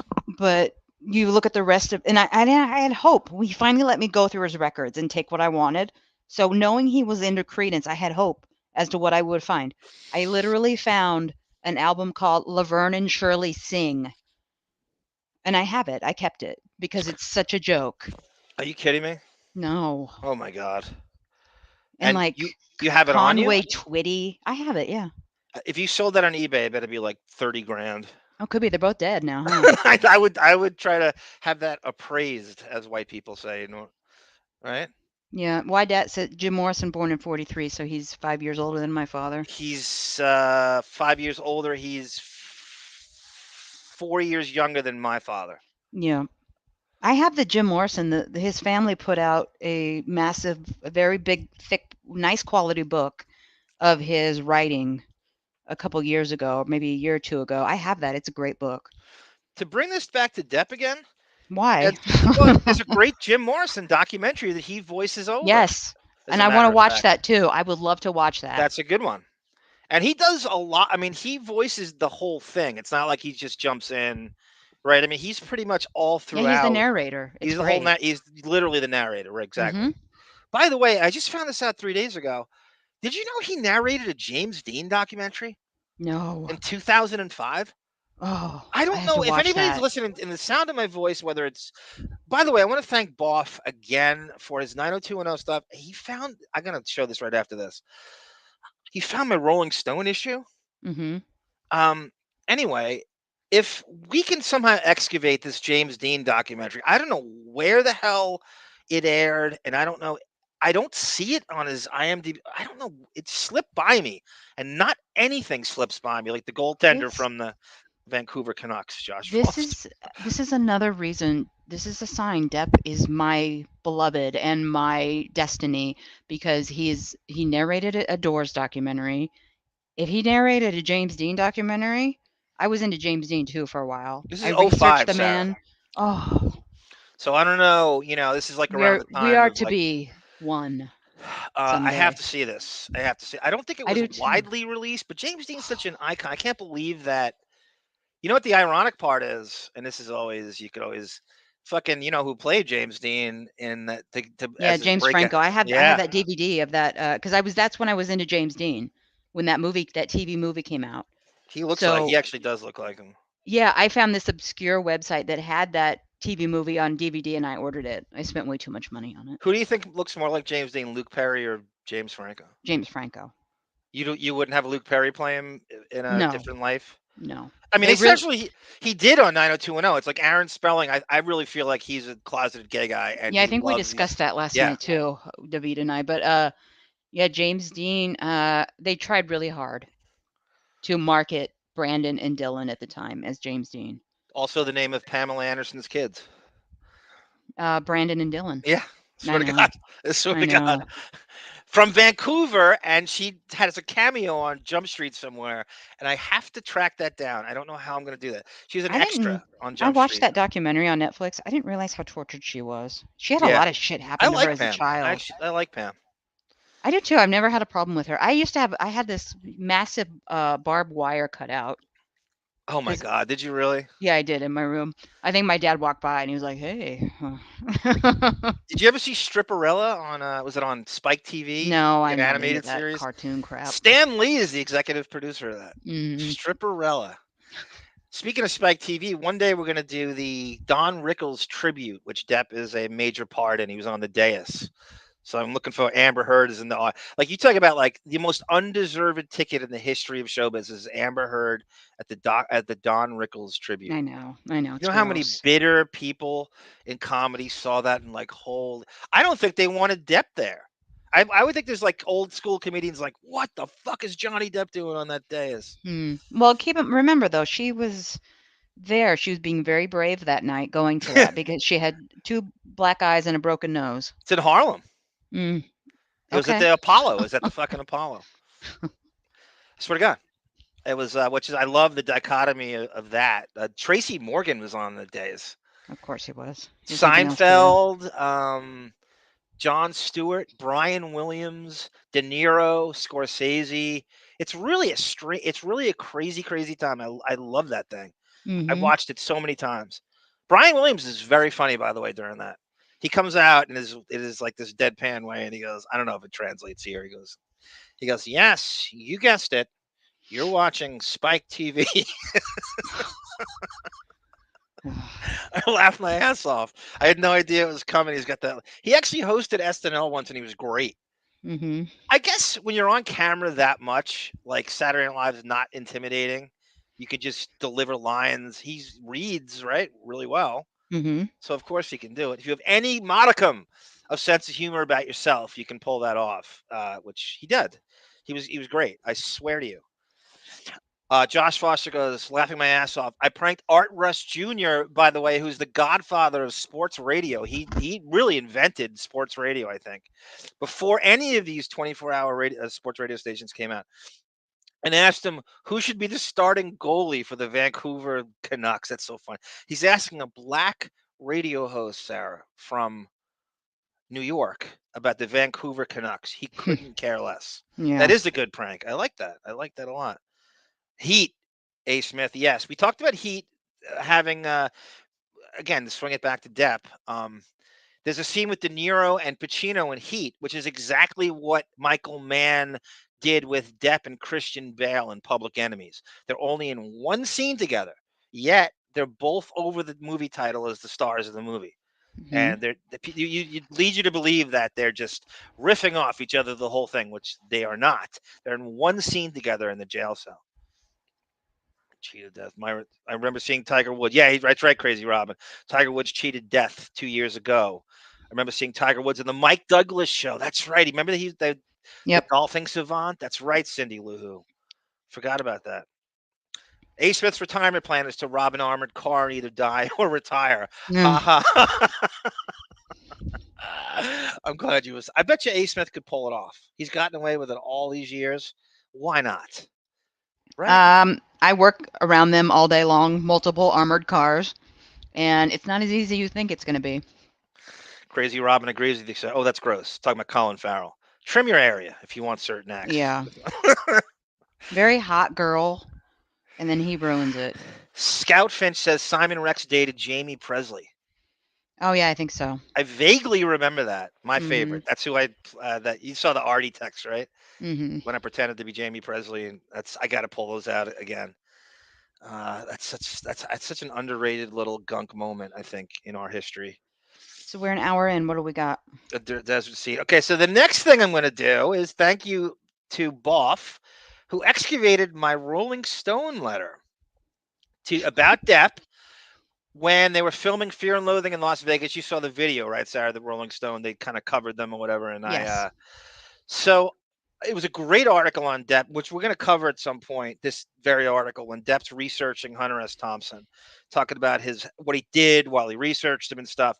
So I wrote Rolling Stone this sprawling 3-page letter, and I'm a lefty, so my handwriting's terrible. And I was really like trying to have good handwriting during this. And you know, my hands curling over, and I'm double jointed, so my wrist curves and shit. It's bizarre. You can't beat me in Mercy, no matter how strong you are, because my fingers go all the way back to my wrist. Oh, Like I could beat like it hurts Kimbo me. Slice in Mercy. That hurts me so bad. Oh, You can't break my hand. The Mafia, I could do I'll anything I try. want to the Mafia. They can't break my fingers. So Boff, as I kept every show, I'm like, how do I find this? I used to have the hard copy of this. I think it was Diane D that offered to give. I think she was so. gonna buy it, and I said, don't do that. No. Don't waste your money, because I'll get it on digital and stuff. So here we go. I have Boff went and excavated this. This is Rolling Stone issue 793. Tell me if you see this. I see the cover, yes. Okay, so this is the cover. This is a very famous cover. This is a model, Letitia Costa, the Hot List. I consider myself a Rolling Stone scribe after this. So I wrote them a 3-page sprawling rant about how great Depp was and how he's so different than all his peers and shit. And goddamn, so they fucking parried it down into like 2 sentences and simplified it. And I'm watching this. I'm like, I was happy it was printed, but I was like, you God, I had all these. If I could have saved that letter and compared it, look at this. Dan Patrick and Kenny Mayne were hosting the Sports Center back then. Look at this. Remember these? It was guys? good. Yeah. It was good. It was really good. Craig Kilborn's from Sports Center. That was when it was really good. The Jan Sport. Oh God, that was my high school. Jan Sport everywhere. Here's Christina Ricci, oddly enough, who is here. And that's a good caricature of it. By the way, Sarah, you promised everyone you're going to draw a caricature of Depp and Camilla. No, the promise was somebody had a request, Amber Heard holding something. That's right. That's right. I haven't even started. That's right. Amber Heard holding Elon Musk's crooked dick, I believe, is the request. Correct. But I was trying to be, a lady and not say that. Meanwhile, you're watching Colin Farrell I know. talking about his pubic hair. The beautiful half black woman diving through his bush. Yes. See, I'm in the Rolling Stone editorial staff here. It says yawn winner right here. I'm going to expand it. Oh, wait, okay. See that? Okay. Well, kind of, yeah. Holy shit, Anthony Baza? Is that Artie's agent? Is that the same guy? I don't know. Peter Travers wrote an article on Depp. He was Depp's exclusive writer for Rolling Stone. He wrote interviews. He loves Depp. This guy, Peter Travers. He wrote reviews on Donnie Brasco that were like glowing. Him and fucking Richard Roper are huge Depp defenders in the media. Remember this guy, PJ O'Rourke? Yeah, I do. National Affairs Desk, Hunter S. Thompson. Anyone see this? This is about 15 names down. It says National Affairs editor Hunter S. Thompson. So they still were paying him at this point. Mm-hmm. What year was this? This is August of '98. Okay, yeah, the one I have with Hunter S. Thompson. I have a lot of Rolling Stones from the '90s, and yeah, the one I have is from '94. So look at the staff they had back then. Look at this. Look at all these people. Man, that's crazy. Oh, look, a Candlebox album that really did nothing. What was that big hit they had? Sophomore album. Oh God, Far Behind. Yes, that's it. That was a big song for a while. Mm-hmm. Okay, here's a correspondence. So this is where I come in. I'm the first letter. They wrote me a graph. I mean, this I should cut this out and turn this into put it in a frame. Mm-hmm. That'd be pretty cool, actually. Well, it's self-aggrandizing bullshit. Better than Robin's picture of herself, right? When you walk in. So here we go. Hugo Boss for women. And then we come down to the correspondence letters in the last issue. And here I am. It says Johnny Depp. And there I am. You see that? Yes, I do. Let me expand. Wow, you've never been so edited in your life. Sarah, I'm talking a 3-page written out letter, and they reduced it to this.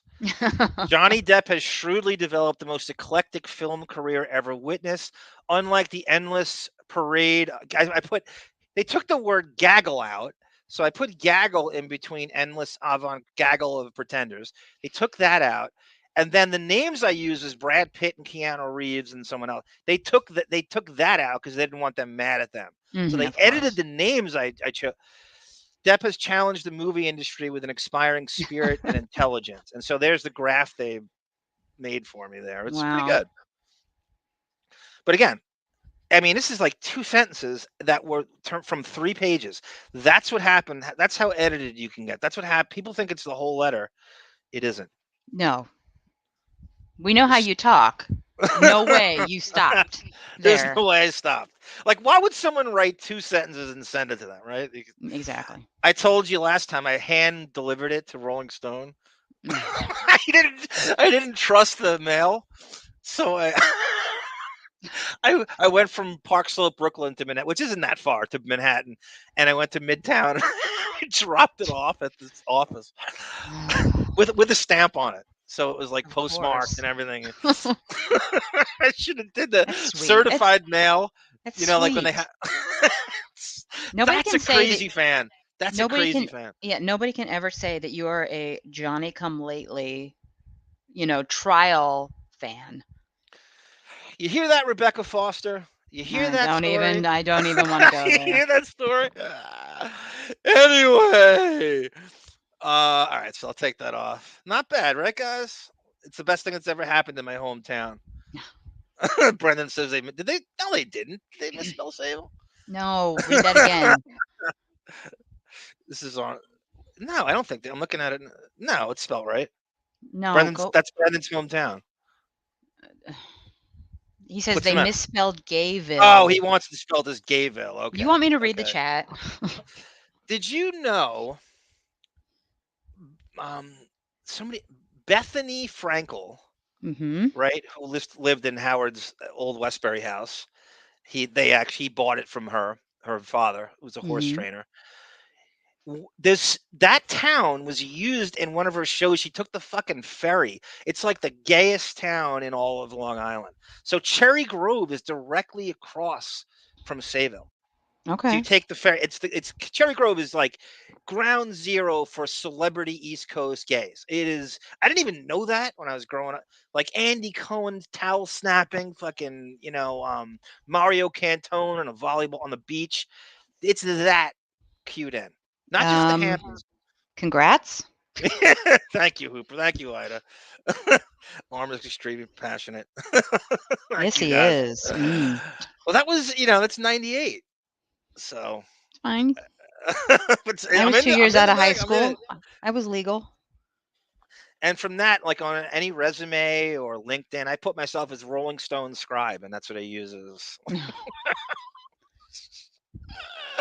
Why not? Right? Why not? We've seen worse. Oh, thank you, Josh. Josh says Bethany's dad is Bobby Frankel. He's one of the greatest horse trainers of all time. Bethany is the stepdad of trainer John. He's also the stepdaughter of trainer. Okay. That's discussed on the show on doesn't Housewives. know this. Howard and Allison bought Bethany's fucking house in Old Westbury, and that's the house they lived in all that time. And Bethany came on Howard's show before she was somewhat famous, and he was horrible to her. I don't think I played it on this. And he's such a fucking. Howard makes Michael Jackson look like a civilian. He kept her name on the mailbox because he thought that he was going to get stalked. Yep. So the Howard Stern mailbox said Frankel on it. Yes, it did. Yes, it did. And bring that up. Bethany, did they never circle? We're the ones who brought it up again. I've never heard that story since. This is like a 17-year-old story. By the way, thank you, Ida Greenbacks. Bethany's father was a bad guy. Is that true, Sarah? Yeah, he wasn't. He horrible father, and yeah, he had some shady dealings. Oh, right, Crazy Robin, right. So also, yeah, Bethany's the former nanny of Paris and Nikki Hilton. Isn't that crazy? The tie-ins this bitch has. Isn't that crazy? Was she something to do with Tori Spelling too? She had Tori Spelling on her podcast. Okay. So they have no ties at all or anything like that. I don't know. I don't study the life of Bethany Frankel in depth. I just know her from Housewives. Didn't you and David agree to do a Housewives watch along? I don't even know. When am I going to have time? And what city are we picking? Look at Thank you, Crazy Ida. Robin. Crazy Robin's got something for everything you say. My brother told me that I should have married Kimbo Slice. If you see this guy, Sarah, he is a I know the name. scary looking. He's a street fighter. He's like a Oh, UFC, Jesus. and he was known for. Remember Riley Martin used to brag about bare knuckle boxing. No, But this is like those street fights you see today. So this guy was like a top street fighter, big black guy with a huge beard, and he's massive. He looks like Bad News Brown, the wrestler, if you ever saw him, Okay. and just crazy skills. And he's just like a guy. You just look at him. He doesn't have to. You just wouldn't fuck with him by looking at him. Just one of those dudes. Could you imagine Kimbo's slice? He's not worthy of to get a slice of Crazy Robin, or maybe he is worthy. The Stearns kept. What's the matter? Somebody just emailed me a link to the James Dean documentary. Can you out who it is? Yes, thank you, Nick. Oh, Nick, we love him. Is Nick in the chat right now? Is that Nick of the Roustabout fame from the Depp trial? Don't know if he's in the chat, but he's listening. It's like Nick Judice or Chudici? I don't know if he wants that said. No, because he's been in the chat, but he's been in the chat many times. Okay, let's just say Nick until we get confirmation. We'll call him Nick Roustabout. Thank you, Nick. We are going to do that ASAP. I don't know how we're going to do it. You think we could do it here? Why not? Does that have a copyright? No, we'll do it on Patreon. I don't know. I bet you. You know what I'm going to do? I'm going to test it on my other YouTube channel and see what happens. I'm just going to post it, and if they block it, I'll take it down. Okay. I'm just going to test. No, I have a fake YouTube channel just to test things. Okay. So I'm going to do it on that. Thank you, Wada. Exactly. Bless you, Nick. Exactly. Next thing I'd like to do is Lily Rose Depp, as everybody in our WINO thread. She's naked again. You guessed it. And Amber Heard's the one that's distasteful. Amber Heard, you gotta whip your tits out to get noticed. You don't have to whip your tits out. Let me read your screenplay first. But meanwhile, it's okay for Lily Rose to pose nude any and everywhere to promote this dopey show Idol on HBO. I'm not call it dopey. I'm going to watch it first before I call it dopey. Don't be negative. So this is Lily Rose promoting Idol, which comes out, next month? In March? I don't know. I don't know anything about it. Tell me if you see this. Yes. So it's been covered by a few different news sources. Lily Rose channel. This is the Daily Mail. Lily Rose Depp channels dad's Johnny supermodel ex Kate Moss in that naked dress and smoking a cigarette as she poses for an edgy photo shoot by Rebecca Lawrence of Daily Mail and Adam Levy. Lily Rose paid homage to her father's famous ex in a daring shoot for ID magazine. Daughter of Johnny Depp channeled Kate Moss as she slipped into a replica of the supermodel's famous naked dress. Also, while posing with a cigarette, Kate cemented her place in pop culture history. At 19, she attended Elite Models Party in 93, clad in sheer Liza Bruce slip that flashed her knickers, although she insisted the look was unintentional and caused by only a camera flash here. Lily, age 23, took on the trend of her cover photo shoot. By the way, Lily is 5'3". Okay. Sarah? Mm-hmm. 5'2" or 5'3", which is right out of the gate. That's the Depo baby, the Nepo baby. You're not a model unless you're taller, right? You don't get modeling gigs when usually you're not. 5'3". So right out of the gate. So she's Vanessa Paradis' daughter, who was a model for Chanel, and Depp's daughter. It's ridiculous. It's crazy. The nepotism has never been stronger. Ridiculous. And to deny it is even more pathetic. Lily, age 23, took the trend of a cover shoot, donning the modern version of The Ground by Martin Keane. Fans went wild for the snap as they rushed to share the love on Instagram, although some did find it very strange, given Kate's romantic history with her father. So there's the two of them. Look at that. That's crazy, right? I know more than I wanted to know ever. Right, so there's the two of them. Now here's the Instagram. Kate Moss vibes with the see-through dress. So good. The best girl. Kate Moss 90s career. Kate Moss reference. And then down here, Suze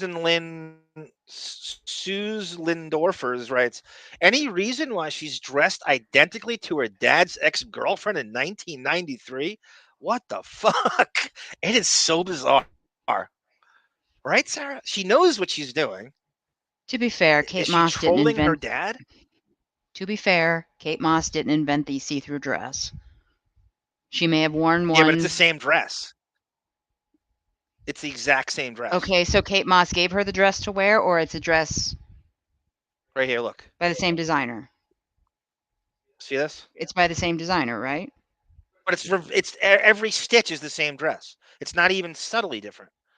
Okay. And it's like she's reenacting with a cigarette. Look. All There's right, yeah, nothing. maybe. Even the pose is the same. It's like not even a question. I don't know. Maybe they're friends. I have no idea. That's so bizarre. Maybe. Small world, right? There's her. Depp baby. Buy me the Kardashian couch, daddy. All right. I'll get you the Kardashian. I read today that Kim Kardashian was a huge Depp fan in her teens. I don't know what happened to that. I don't know why you would drop that and suddenly go to Kanye You know, West, but that's that the was one some, thing that would make me stop I- doing this show is if he started dating her. I would quit. Yeah. Imagine that. Wouldn't surprise me. Is Amber Heard more noble than Kim Kardashian? Well, never, ever, ever. But I wasn't doing this when they were dating or married, so yeah, the Kardashian hookup would just kill everything for me. Lily Rose goes, I'm really lucky I've been surrounded by people who value normalcy, who value real life and think, yeah, real life. I think that's the only way to exist in the world and not go insane. Oh, poor baby. Growing up as a daughter of two immensely famous stars has caused Lily to suffer from anxiety and paranoia. I'll take the anxiety. I have anxiety and I don't have her ridiculous privilege. Would you not take her paranoia and anxiety, Sarah, to trade access? I would take. I don't know what kind of problem she has.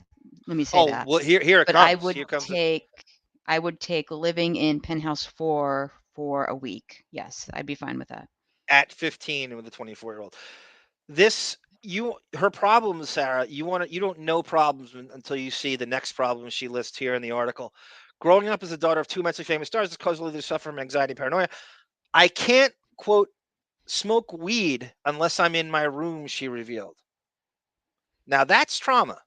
Try living with that, Sarah. You can't smoke weed in your own room unless that's crazy. Step in her shoes for 10 seconds before you judge her.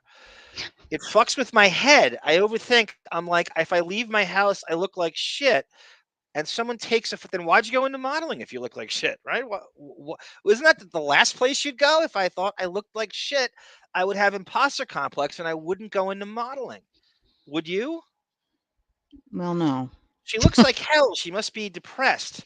People are so quick. Yeah, it's what we're all thinking, Lily. Yes, yes. We're all analyzing your mental health all day long. That's all we have time to do. People are so quick. They want to be like, you're doing badly. Okay, let's cut her off here. So this goes on, and I will watch that show before I judge it harshly, and I will give it its fair shake. Lauren Marie says, well, now anyone can be a model, except some still need to be tall on the runway. But even that isn't true anymore because all shapes and sizes be, as they should, Lauren, being embraced. Lily Rose does mostly ad campaigns. I think now, and Monique said this too, the only way to be a model is you have to have a name first, and then they'll turn you into a model. Can we use that last name? And you can't make it on your own anymore. This Kaula, welcome. Very nice words, by the way, in the comments. Kaula has given you a compliment too, Sarah. He or she respects our objectivity, how we call it, like we see it. Thank you. Yeah, a couple times. That was a really great compliment. Kaula. I want to pronounce it so bad. By the way, Sarah goofed on my pronunciation on the Patreon of something. What the hell was it I was saying wrong?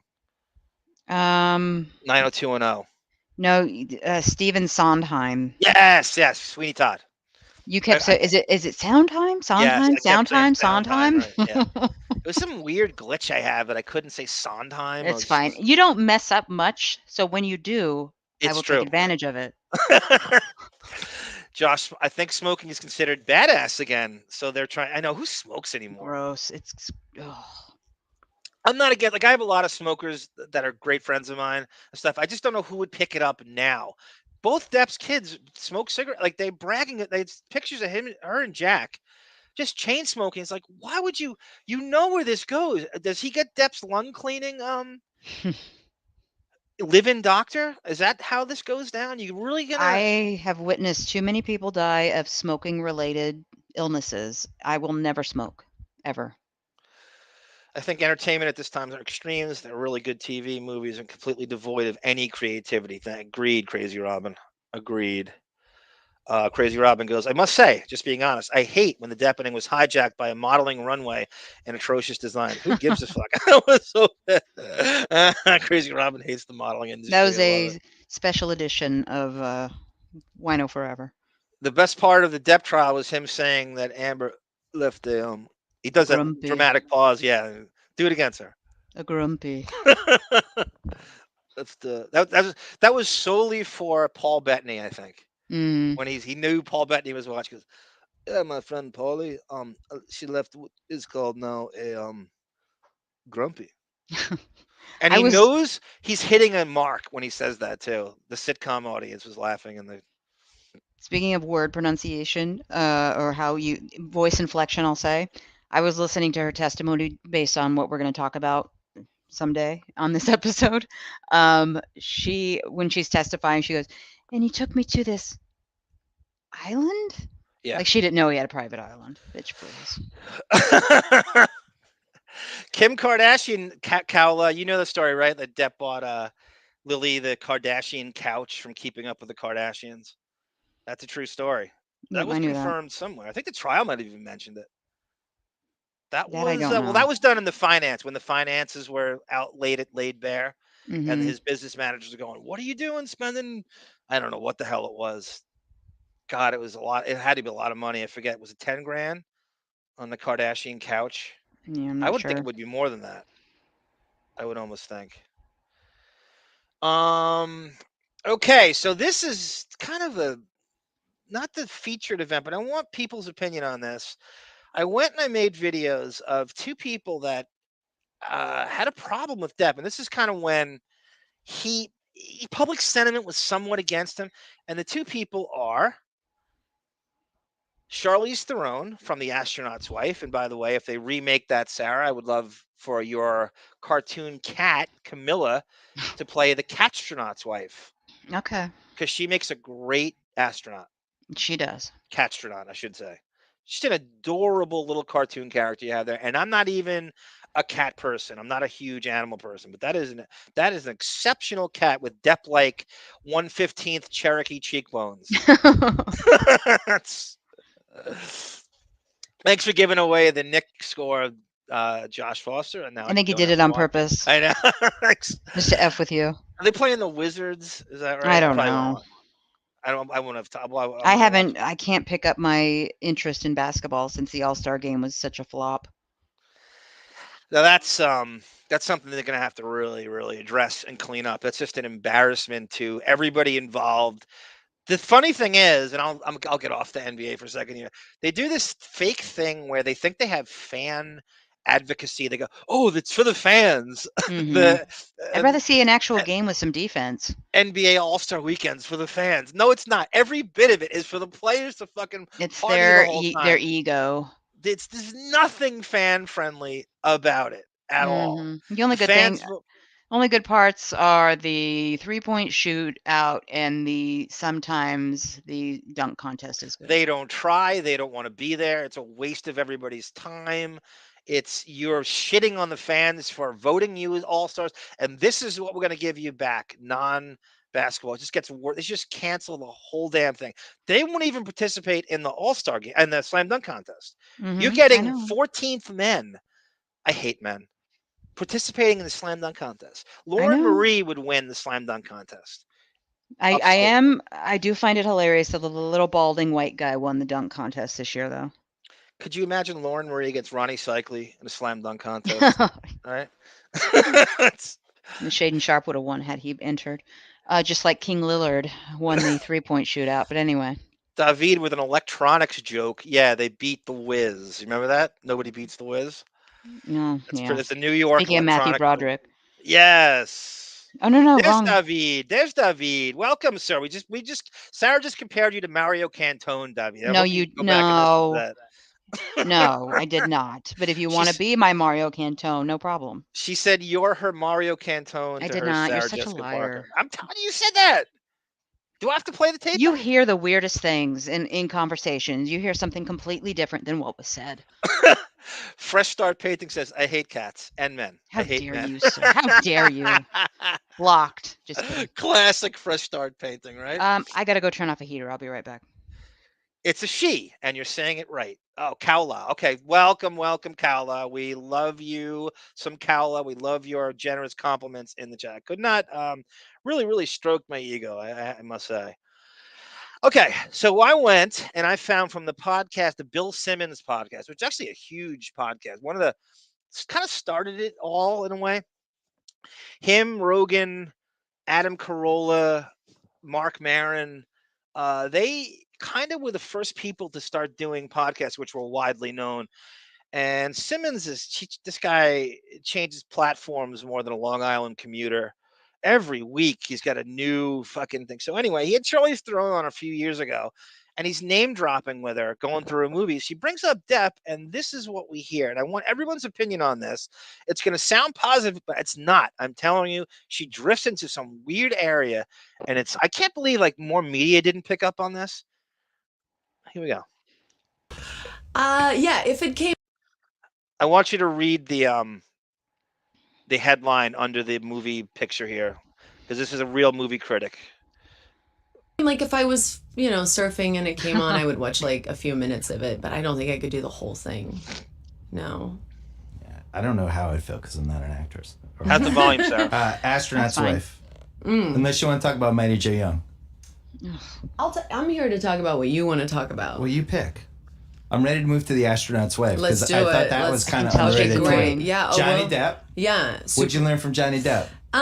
He's an amazing actor. He was, I think, the first like crazy super intimidating actor that I ever worked with. He's intimidating. Intimidating because he's such a good actor, or there's something intimidating about him personally? Yes, he's a great actor, and he's got tremendous talent. But he comes to work with this presence, this thing that's very Johnny Depp-ish, and it's intimidating. And if you just veer on the other side of, being in his good graces, it's not pretty. Let me stop it right there. So she gives him a backward compliment and then says, if you veer on the other side of his good graces, it's not pretty. Mm-hmm. Does that sound like a little insult to you, Sarah? Well, of course it's an insult. It's a major insult. And I said this the last time I heard this. He probably suggested a technique to her, and she took offense. It sounds like that, but it sounds like there's something else going on. Crazy Robin says, Charlize is a killer. Oh my God, what's up with that? Don't forget that. It made her insecure and she's jealous. She killed her stepfather. Yeah, her stepfather. God, that's Crazy Robin. That's right. But yeah, I wouldn't say she did anything wrong. Apparently the stepfather was abusing the mother. Mark Maron interviewed Shecky Green. That's right, Ida. That's Ida's uncle, Shecky Green. Charlize sounds like she's performing here. What do you think about that, Sarah? The voice is pretty good, Josh. Yeah, she's got some type of affect happening. Let me just go back a couple seconds.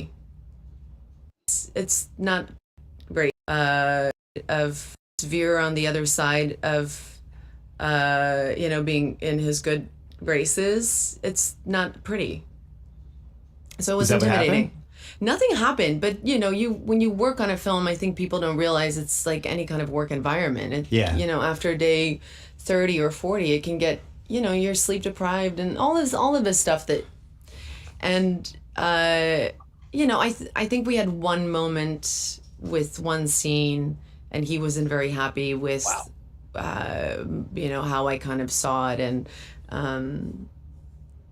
he did this thing that was very intimidating, where he just kind of like, he didn't scream, he didn't yell or anything. He just is not like cool, like, I don't even know you kind of thing.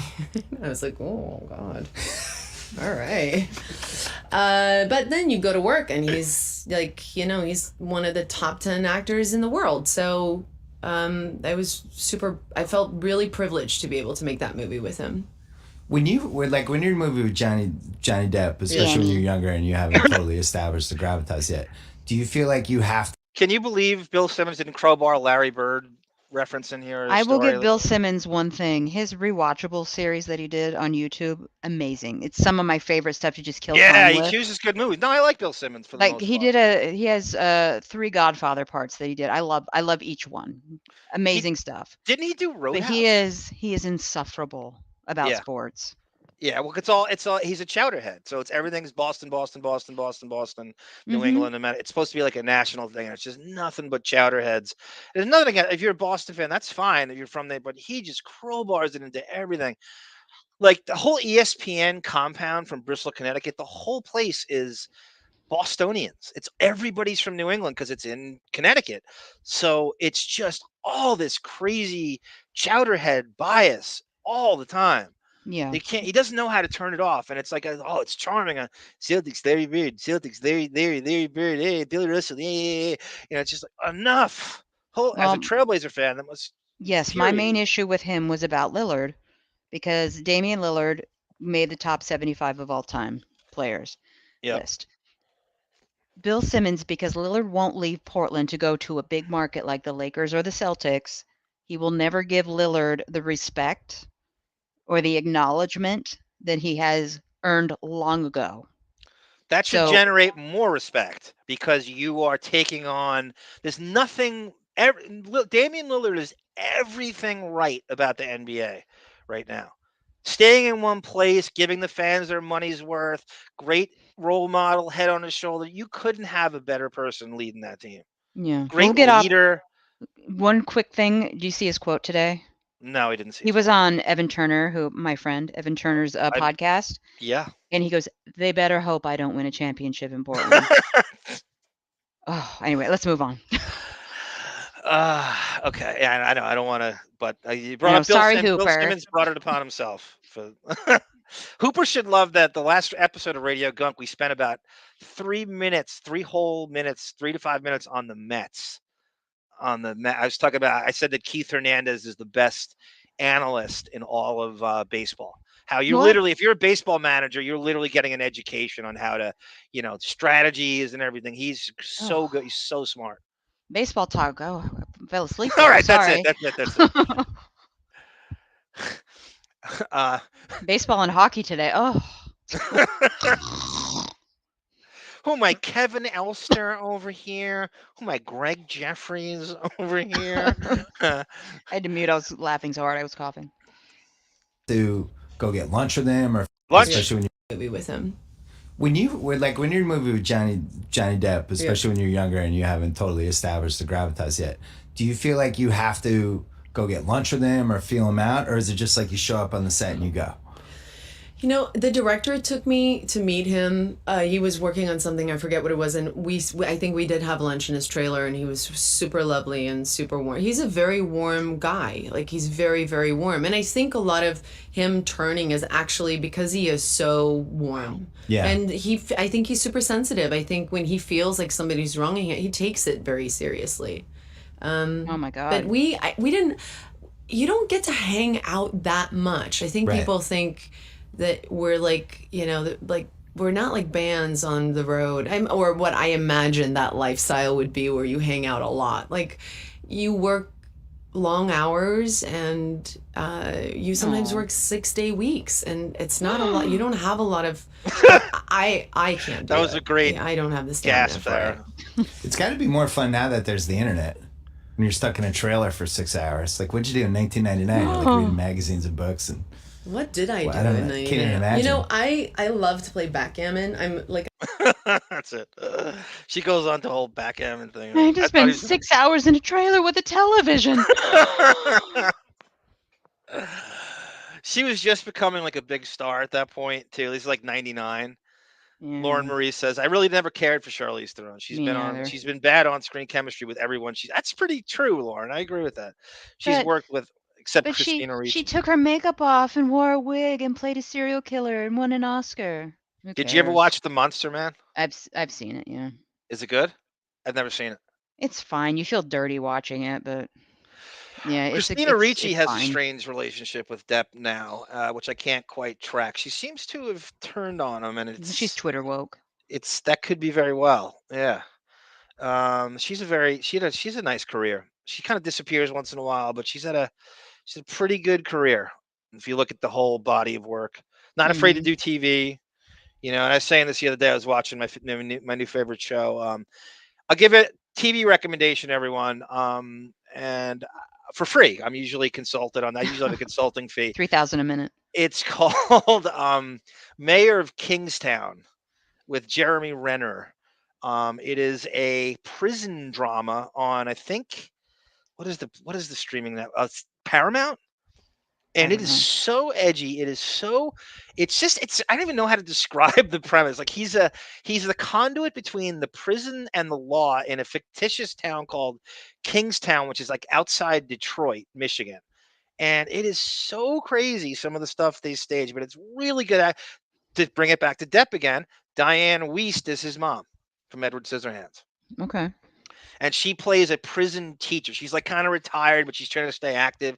And she teaches class in the prison. And the reason I say this is because that's the role I want to see Depp do. What Jeremy Renner does in that's what I want to see Depp do. An edgy crime drama TV show like that. Every time I watch Renner, I think that should be Depp when I watch it. Is there a plot where he fights a snowplow? Just you're like a sitcom wise ass with these snappy comebacks over there. Hey, I saw the picture of him with his mangled face in the hospital. So it's Hawkeye. I like Jeremy Renner a lot. He's a really solid, good actor. One of the good dude too. Proud to say Hawkeye is one of my favorite Marvel characters of all time. And I like that he's playing him. He's really good. He mumbles too much though. If I were, I would. Sometimes I'm just going. I got to rewind it like 10 times. Like, what did he just? Does that kind of grumbling mumble thing, and I'm just going, wow. But it is real. I couldn't. It's in its second season. It's only 10 episodes a season, and I think it's going on episode 7 of its second season. It's so damn good. Mm-hmm. I can't. I rewatched the first season again because it was stuff I missed, and man, it's just a crazy, plot twists, and it's just the edgiest thing I think on TV right now. But it's a better prison than Oz is. I stick with New Jersey Housewives. It portrays prison better than Oz does. Oh. Because you see in the yard, it shows you the panoramic prison experience and the whole thing, and they go into the system, and it's really good. I would not waste anyone's time. That's another rewatch I must do is Oz. Yeah, me too. I think I've done 4 or 5 rewatches in my lifetime of that show. I got to do it, I think, again for Patreon. Welcome, Sue Monster, and thank you for all that you do. So yeah, Charlize Theron. She's actually good in that Fox News movie. She plays Megyn Kelly in that Fox News movie. Okay. She's really good. I got to give it to her. When it's credits where it's due, she's really good in that, playing Megyn Kelly in that Fox News movie about sexual harassment.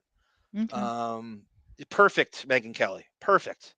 It's probably the best thing she's ever done after The Astronaut's Wife. But yeah, I'm trying to get the vibe from the chat on what So Sarah, what do you think happens here? Right? They're rehearsing together. Depp's giving her advice. She's too pompous to take advice. That's exactly what I believe happened. And she turned it into like a mean thing. Like how dare you? Could you imagine getting an eye roll from him though? Like your Tom Hansen in season 4, that kind of eye roll? I would be gutted knowing that I disappointed, an icon. Crazy Robin says she's definitely insulting him here. Greatness, she sees it, and he saw through her and her low-grade acting talent. That's very well could be, Crazy Robin. Well, keep it in perspective here. The movie's not great overall. He probably wasn't happy filming this movie because he probably accent? Yeah, I know. He probably knew John Southern accent. God, he probably knew that was his Forrest Gump accent in that video. Oh, I know, but I'm saying Depp's from Kentucky, right? So and Florida, so he has every right to do a Southern accent. Yeah, it's actually similar to his John Dillinger accent. Spencer Armacost. I wonder where he got that from. I know. Right? Again, stealing from you.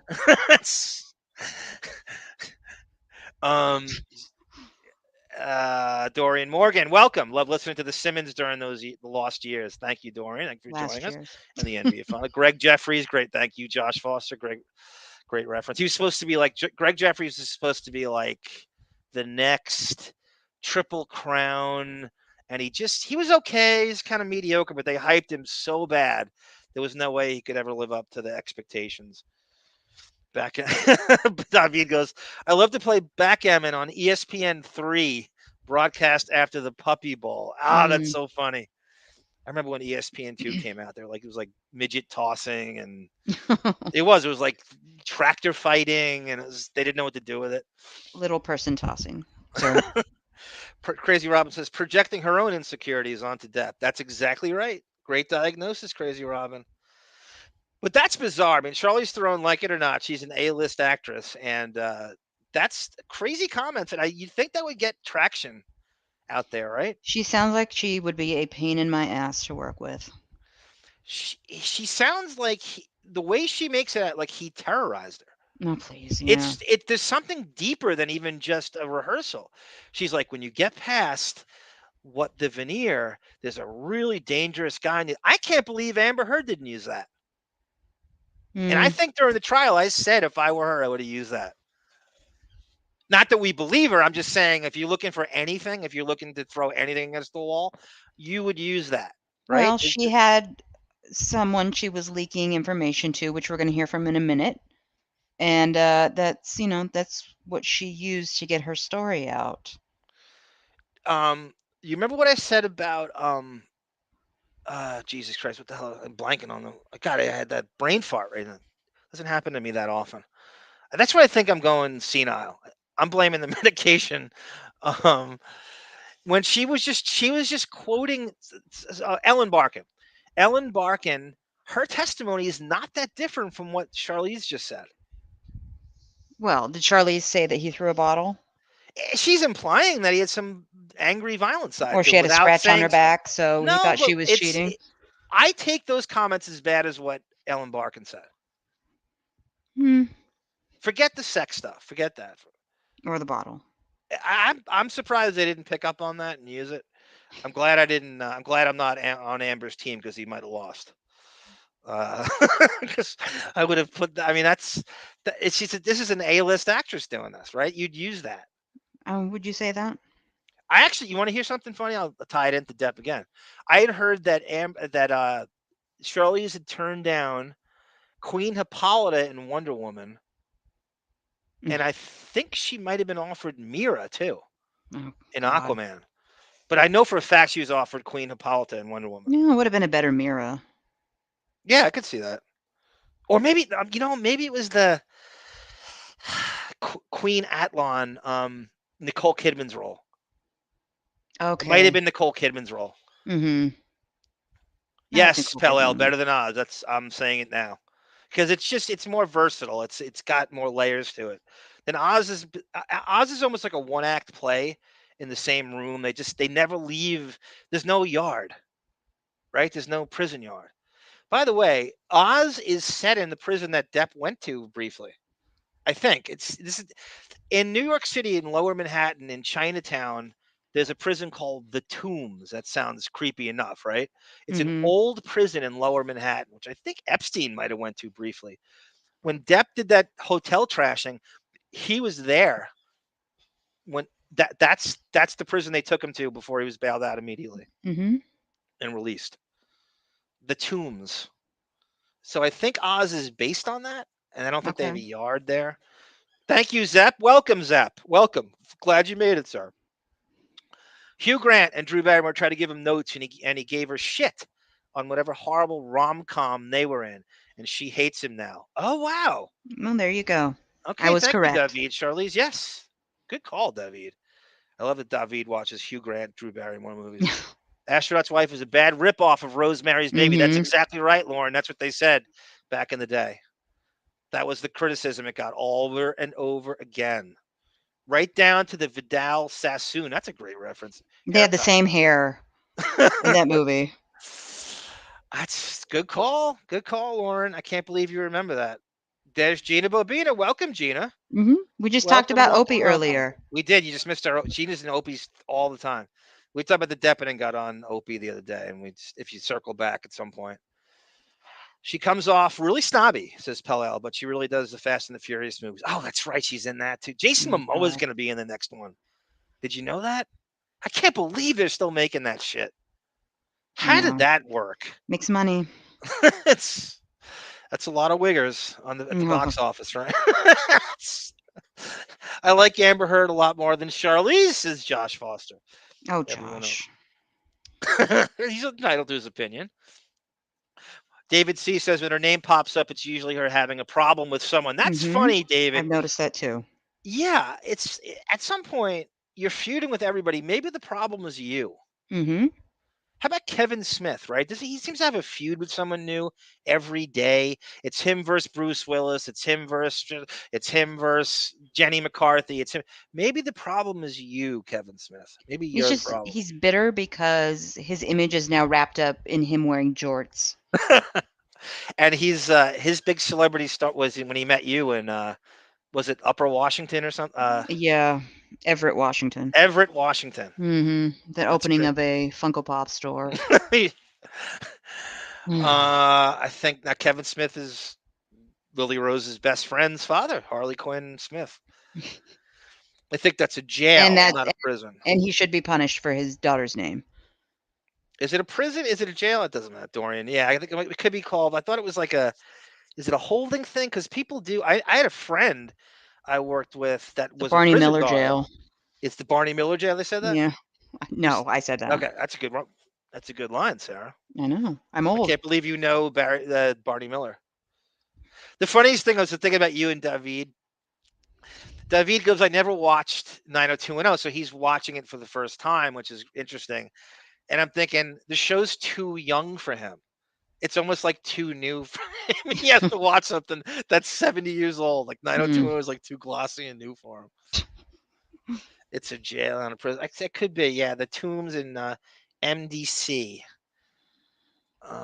It's just a jail. Okay. Yeah, Depp was there like for, I don't know, 8 hours or something during the Kate Moss hotel trashing thing at the Mark Hotel.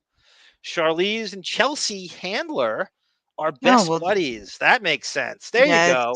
There we solved right there. DBLH84. Thank you for that. You're absolutely right. I do remember seeing them. That makes a lot of sense.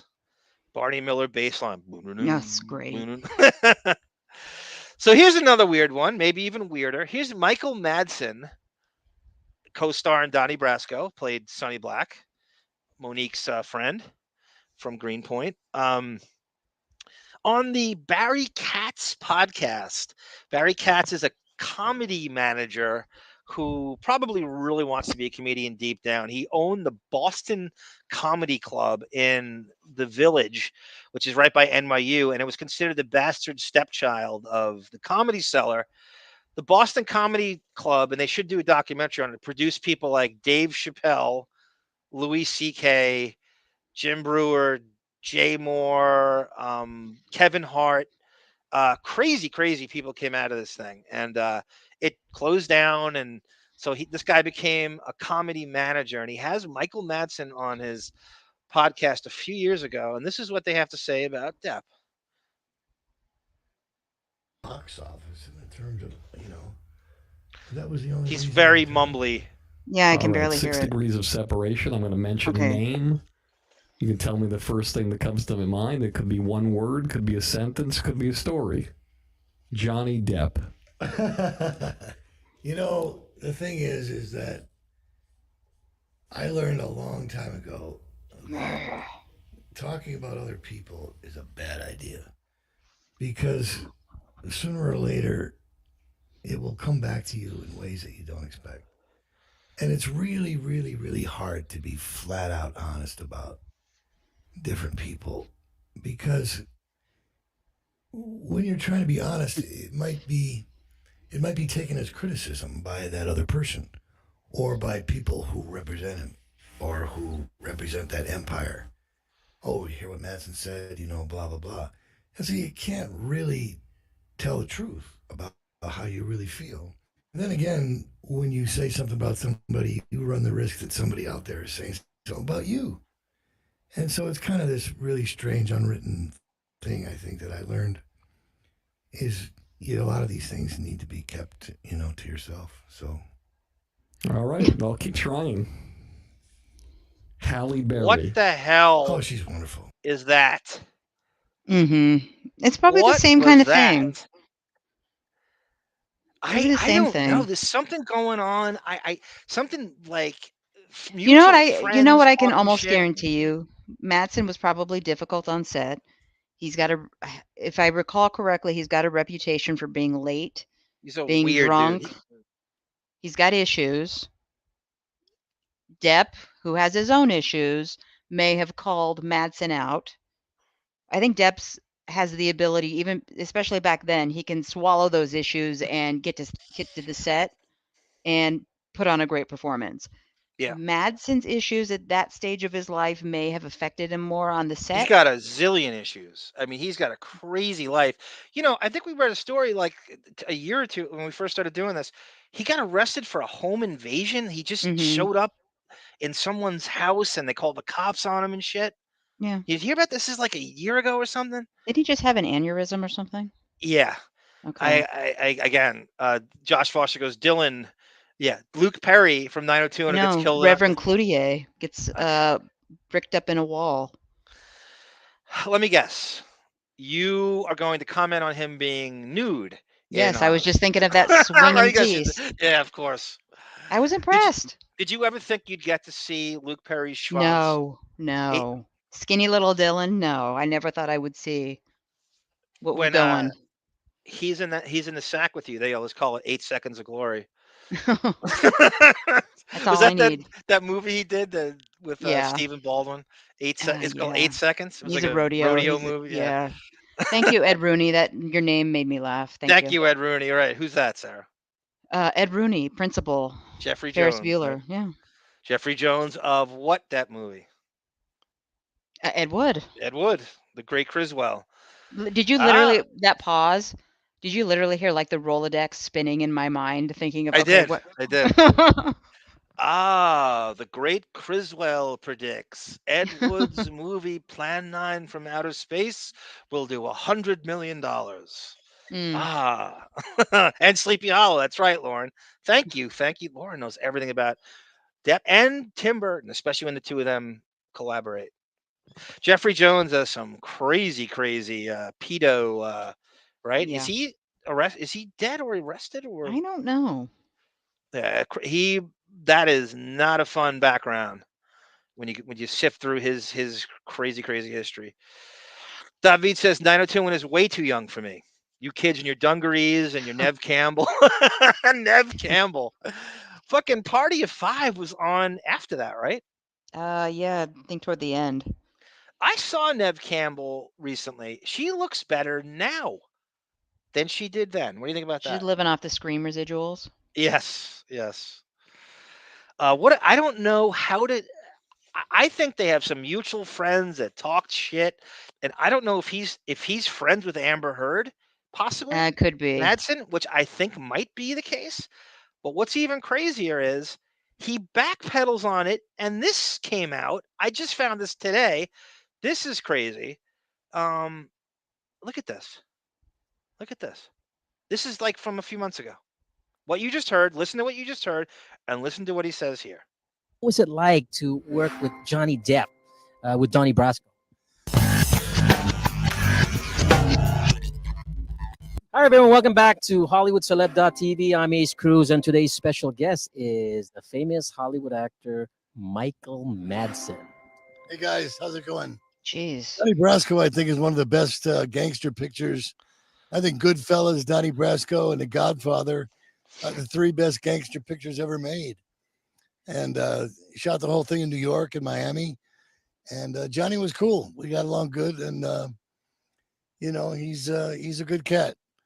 I'm sorry about all these things he was going through lately, but it went okay for him at the end. So I was happy to hear that. Backpedal. What the hell was that? Have you ever seen backpedaling like fucking Justin Timberlake and Janet Jackson. Have you ever seen? What on earth was that? It happens. Here's what I think. I think he waited to see what happened with that trial. Like and he everyone decided did. I'm on the wrong side, and I'm Mhm. going to pretend I never said that on the Barry Katz podcast, which no Work one with me again, Johnny. work with me again. Yeah. How weird was that? Mhm. Well, good. This guy's more two-faced than Harvey Dent, for Christ's sake, huh? Evan Seinfeld, formerly Biohazard. That's right. He was on Oz. Remember that guy? Yep. He Wasn't was he with Tara Patrick's husband? Yes, I was going to say Lupe Fuentes and your favorite, Tara Patrick. One of my first favorite, porn actresses. A thinking man's porn actress, Tara Patrick. Okay. Thinking with your schwanz. You think about it for 2 seconds and Yeah. then, oh. She has that perfect combination of Asian and white. I don't know. What's her? She's Irish and Asian at the same time? I'm not sure.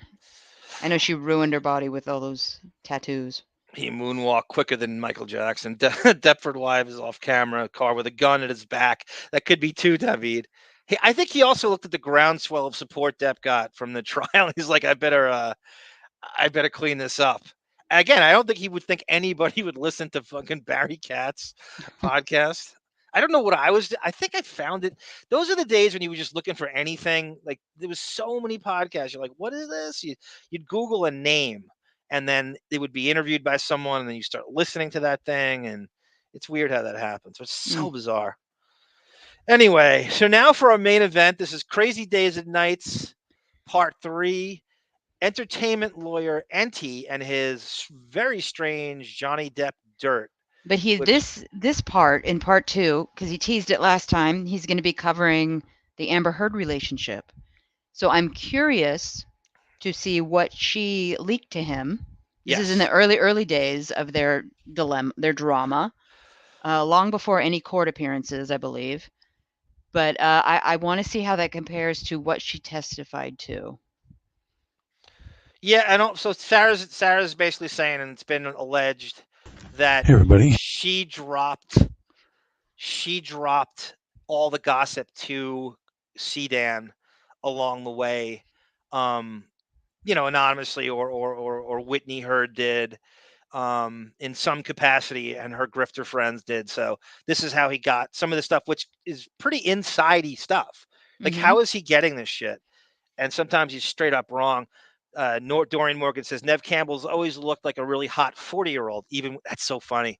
Even when she was in her 20s. I just thought it was the hair. She just had like the worst hair. I didn't think much like that whole cast, like Jennifer Love Hewitt and Lacey Chabert. They seem very Canadian though. Lacey Chabert does, but she's from Alabama. Mm-hmm. That's very underrated, almost like the Charm sisters in a way. That show is so melodramatic. It was over the top. Like that show This Is Us. They tried too hard to be like deep, and it was just the whole like when you're this beautiful, you wouldn't have problems like this. They just tried too hard to be maudlin. Your parents don't die when you're beautiful. Gina Bobino, a hot 40-year-old. That show. Thank you, Gina. You broads, Gina, you broads, 40 is truly, and I'm not trying to be this, like, I hate men, is truly the new 26, because you broads are not aging. There was no 40-something-year-olds. She's probably 45, at least, that looked like Nev Campbell when I was 15. It's all about 16. The moisturizer. It really is. You broads are aging really well now. I got to give it to you. Is it just water? We're drinking a lot of water now. Yeah, hydration, moisturizer, all the same thing. I don't know. I don't know what happened, but you broads are 46 is not the 46 or 48, whatever she is, when I was 16. It's not even close. Hey everybody, welcome to another episode of the podcast. As Rodney pointed out, he is very vocal fry. I know, but I want to hear the content. I had to crank it up. So chat, let us know if the volume is too high. It might be too high. He's so monotone, it has to be. And once again today, this afternoon, whenever you're listening, I'm going to do part 2 of now what's going to end up being 3 parts about Johnny Depp. I guess when I say the deepest of deep dives, I mean it. But I also didn't want to kind of shortcut anything. And I mean, I could have. This might not quite go like the normal 50, 52 minutes. But I didn't want to rush through everything that I'm going to leave. So I thought, I'll just do another episode, maybe do a basement blast. Everybody will be happy. Ew. Finish out the month of October on a. Lauren says you're right, Sarah. Skincare and exercise is in fact the key. I know. Let's play a chunk of this. I got a chunk for you, baby, honey. Johnny Depp note. So many comments about part 1. And satanic rituals. Kind of.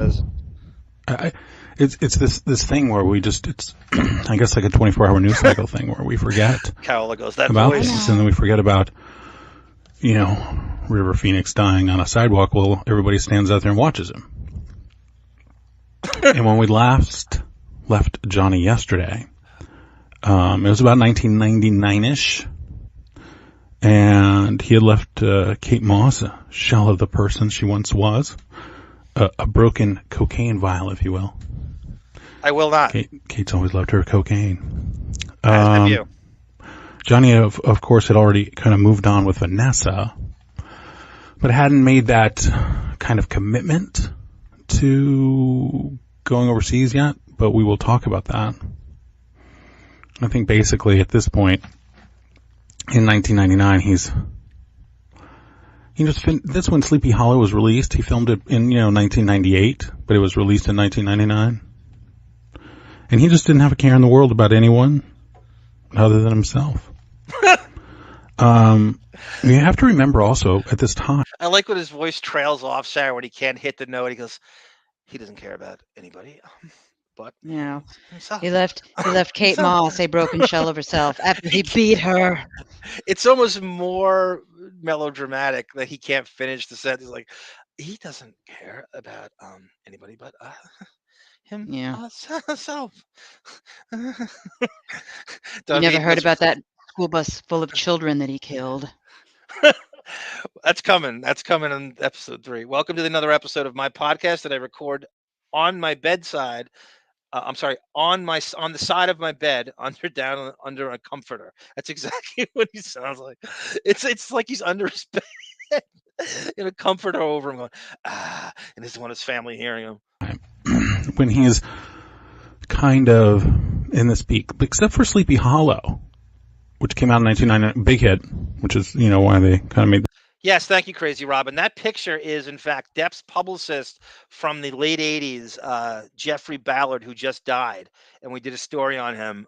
He's died at 64. He's a weird pedo, kind of tied into that whole thing that Marta recommended, Kid 90 and Soel Moonfry. And that's obviously Depp's buddy, Charlie Sheen, on the left. And so this is like a press photo they did. And I don't know where they are. Probably like the Hollywood Hills or something. A TV show about it. You have to remember Pirates hadn't started yet, and he's kind of going through a dry spell. There's a period where, he's not.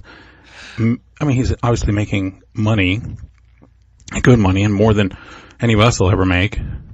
But comparatively speaking to a Pirates or something like that, and the money that he acquires later on, it's not nearly the same. Oh, I forgot to tell you, like on Sleepy Hollow. So he starts dating Vanessa, but he was hooking up with Christina Ricci when they were filming Sleepy Hollow, and she is one of the few women in his life who just seemed to stick by him no matter what. I mean, even when the whole Amber Heard thing, and obviously we'll talk about that. But even with that, she kind of stuck by him. Oh my God. And there's not that many people that do. I mean, Jake. This is when it was safe to come exactly. at him. This is the early days of this. Yeah, he was probably considered, I don't know, it was polarizing. I mean, the Deptford wives they hated her from day one, and the fans had always, but it was definitely, public sentiment was not what it is now. And even during the trial, and even even after Fairfax, I think Fairfax hadn't happened yet, even before this. And he, as it goes, there's now I think this is complete defamation if this isn't true. This is it's the very definition of defamation. So some of this has to be true in order for this guy to not get sued. No, it Depp doesn't. could win quite a great deal of money if you sue Crazy Days and Nights. Most of that website is not true. They can say whatever they want. Why? Do they have a disclaimer on the bottom that says like That's what your whole blind item bullshit is. So if it's blind, you don't have to account for it. The ones that they don't reveal all of them. The ones they don't reveal, that's completely made up. Yeah. Josh Foster says they're definitely salting crumbs on his sheets while he records this. Gina's favorite comment. And the ones that they identify, somebody just told him that. Yeah. Who knows if it's true? The Christina Ricci stuff is really something that is it's mysterious. And I said I feel like she's turned on him and she's gotten very woken. And like I always say this all the time, that Shakespeare quote that Ida Greenback reminds you of, hell hath no fury as a woman scorned. And it could be that he just dumped her and she is carrying that around to this day. I do believe Christina, they were on Fear and Loathing together. They're in The Man Who Cried and Sleepy Hollow. Like, do we believe nothing happened with them? I don't know.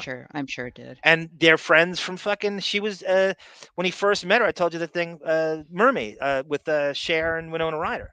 Hey, remember that she put her on the phone to give her sex advice when she was like 13 or something? Winona Ryder put Depp on the phone, maybe younger than that. K. Rowling, for some reason, is totally stands by him and doesn't care what he did to anybody, which is kind of surprising. You would think that she'd be the first to call him out. Why? I don't know. But, she wanted him cast in a movie, and, maybe she's got some kind of 21 Jump Street crush from back in the day or something. Wow. But, like, you talk about an axe to grind. I know. This guy, David's going the judgmental church lady voice, Dana Cratsford, hushed tone. This guy's Conan the Barbarian. It's not him doing a 3-part series on Depp's, the gossip about Depp. This is hatred. Oh, that 21 Jump Street snide comment was. But he knows his stuff. This guy knows his stuff. Like, it's not like he's some novice. He's bringing up shit that, not that Jump Street's an obscure reference at all, but we've heard him going back to stuff that I couldn't believe he knew. So he's reading his Wikipedia. Don't be too impressed. Okay, it could be. she's totally on board. Sleepy Hollow podcast, LL says. There's not very many. I feel like Vanessa, when she wrote her letter, it was not 100% truthful. How do you know? I'm pretty sure that Christina Ricci can write a letter saying that, he didn't abuse her.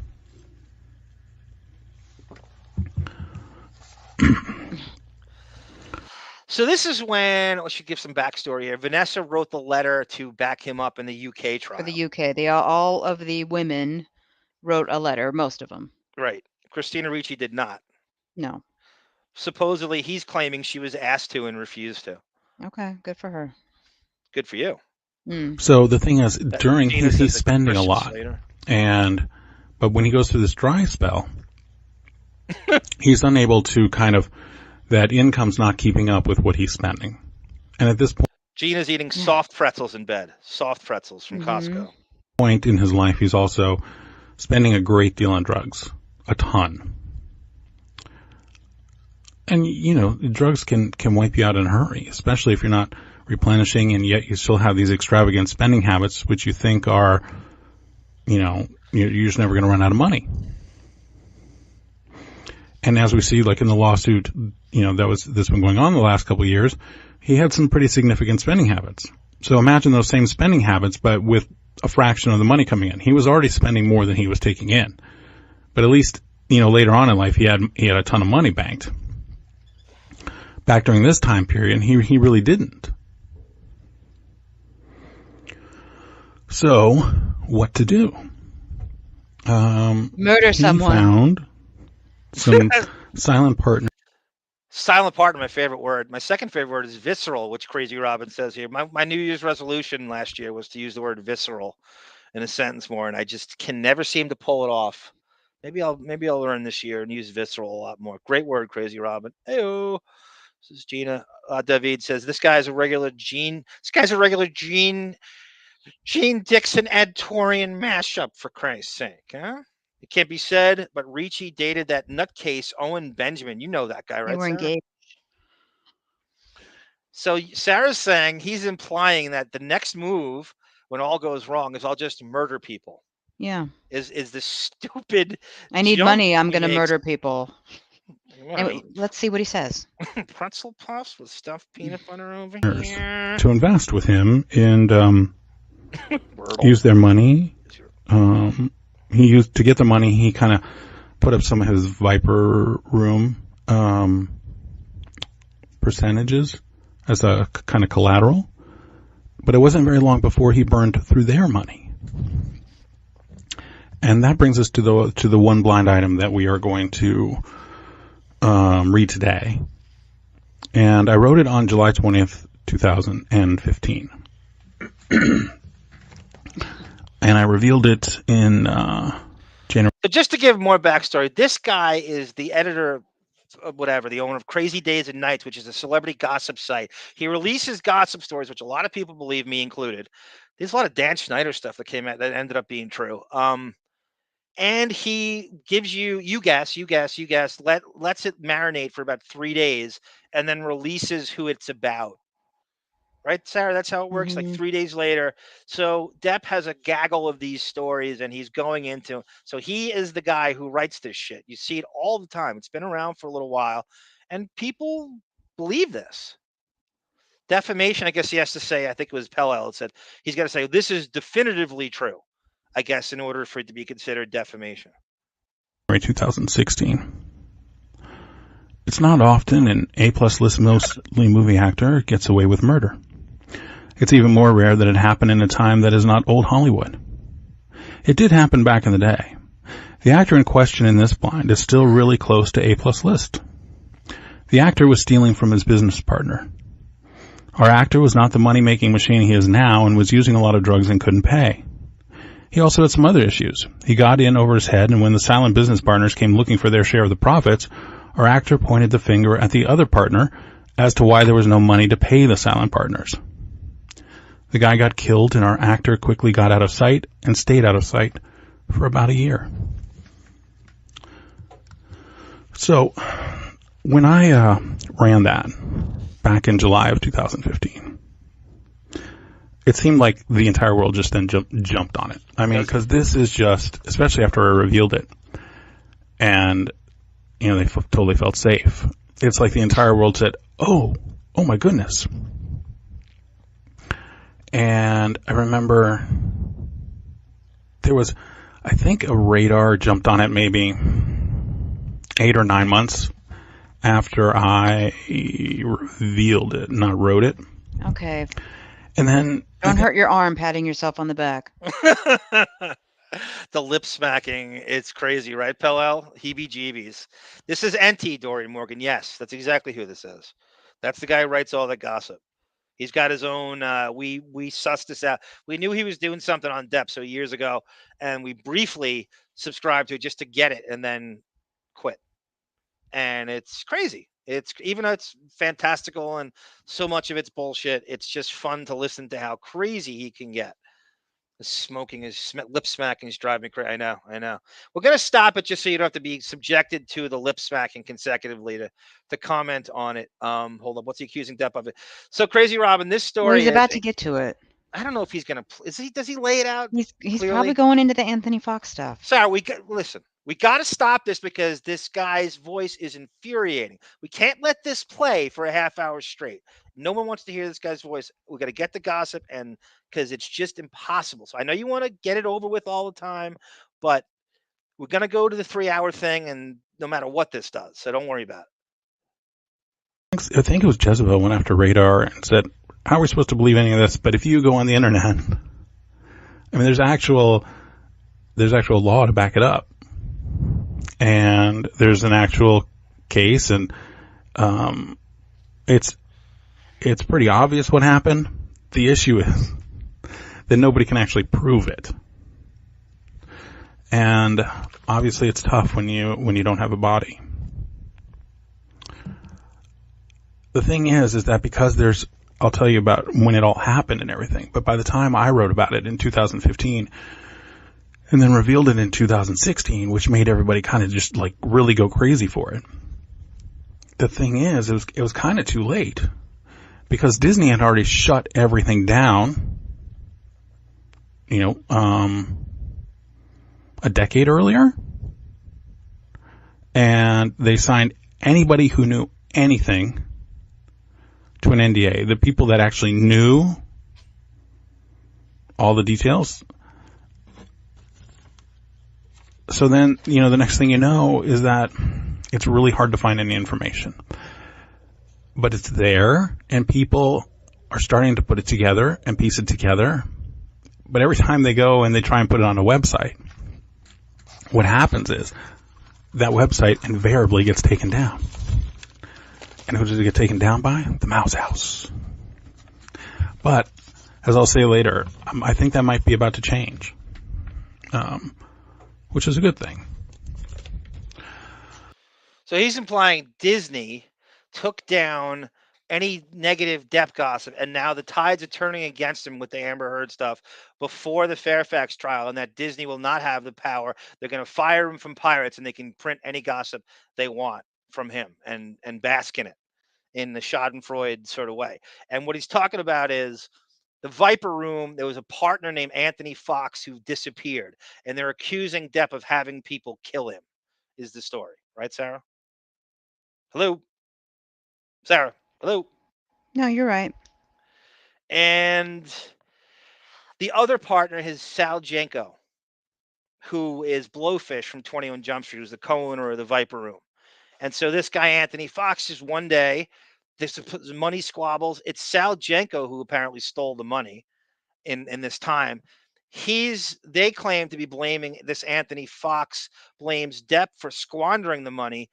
Depp doesn't. He claims Depp doesn't want to take accountability for this, so he had this guy Anthony Fox killed. To this day, you can't find his body. Right, Sarah? You can't find his body. There's a car with a door open, and that they say he fled to Europe. Mm-hmm. Right. Yep. All right. So here's how it happened, as far as anybody can tell, piece together, as far as I know from my tips. Silent bar. Basically, when Johnny Depp opened the Viper Room in 1993, he did so with a man named Anthony Fox. Now, they went in 50-50. Then in about late 1999, at the beginning of 2000, Fox brought a suit against Johnny and 4 other people for stealing millions of dollars in profits from the club. These are those silent partners. Now, we're talking millions and millions of dollars. We're not talking like 20 grand that somebody embezzled. We're talking multi-millions. It's not a trivial sum. Johnny and his silent partners had been basically taking it all for themselves. I mean, every single last penny. They had no intention of sharing. Johnny, because he had spent all his money, and the others because they were the kind of guys who, don't do givebacks, to say the least. They were members of the mafia. Not pretend members or associated or friends of or, hey, I knew one once. They were the straight up mafia. They were the mob. It's said that the Viper Room was the former hangout or owned by Bugsy Siegel. David was doing the music for doing the house. It was the house band at the time when Bugsy Siegel was there, and that's affiliate. There's all this mob ties to everything. I've heard this too about the fight, as if Donnie Brasco brought in his old mob ties, and it was David goes, Mickey Mouse is the silent partner at the Viper Room. Sarah, are you okay? Arm kind of laid the smacketh down about the time. No, I'm doing great. Doing great. Are you okay, Sarah? Fabulous. Okay. We love you. I love you, Sarah. I love you. Make no mistake. You got to be the Liz Cheney and keep the ship on the track, but I had to explain to the people he's too ambiguous and they need detail. And he's too monotone to let him go for a half hour straight. It's just impossible. And the club itself, it traces roots to the 1940s. Back then, it was called the Melody Room, and it was owned by Bugsy Siegel, a member of the mob. Basically, the Melody Room, just throughout its own history, became kind of like where the mob would come when they were in L.A., and it became a place where drug dealers knew they could feel safe and hide. And it's always, still to this day, kind of had that reputation. Now, at some point, the Melody Room became the Central. And then the Central was sucking. I mean, really badly. Until one day, here comes this big movie star named Johnny Depp to save the day. But how did Johnny know, and how did Johnny just come to save the day? Well, again, there is talk that he came to save the day at the request of the mafia, because they kind of wanted back in to this place, and they knew the Central wasn't doing that great. But what the Central did have going for it was a liquor license. And if they kept Anthony Fox on as a partner, then they could also keep the liquor license in place, and they wouldn't have to go through any hearings or anything like that. So that was crucially important. So in about 1993, the Viper Room opened. It went from the Central to the Viper Room. Now, throughout this, let's go back to the lawsuit. So we're in, 1999, 2000, and it's progressing. He files it in 2000, and it's slow. The wheels of justice move slow. But throughout this litigation process, there had been a lot of death threats. And they were all aimed towards Fox and his family.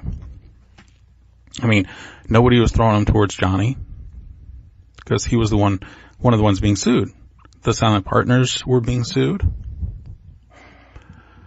And basically the idea was to try and get Fox to drop it. Just, here, we'll give you some money and go away. And when you say no, then they would say, well, you better watch out for your family.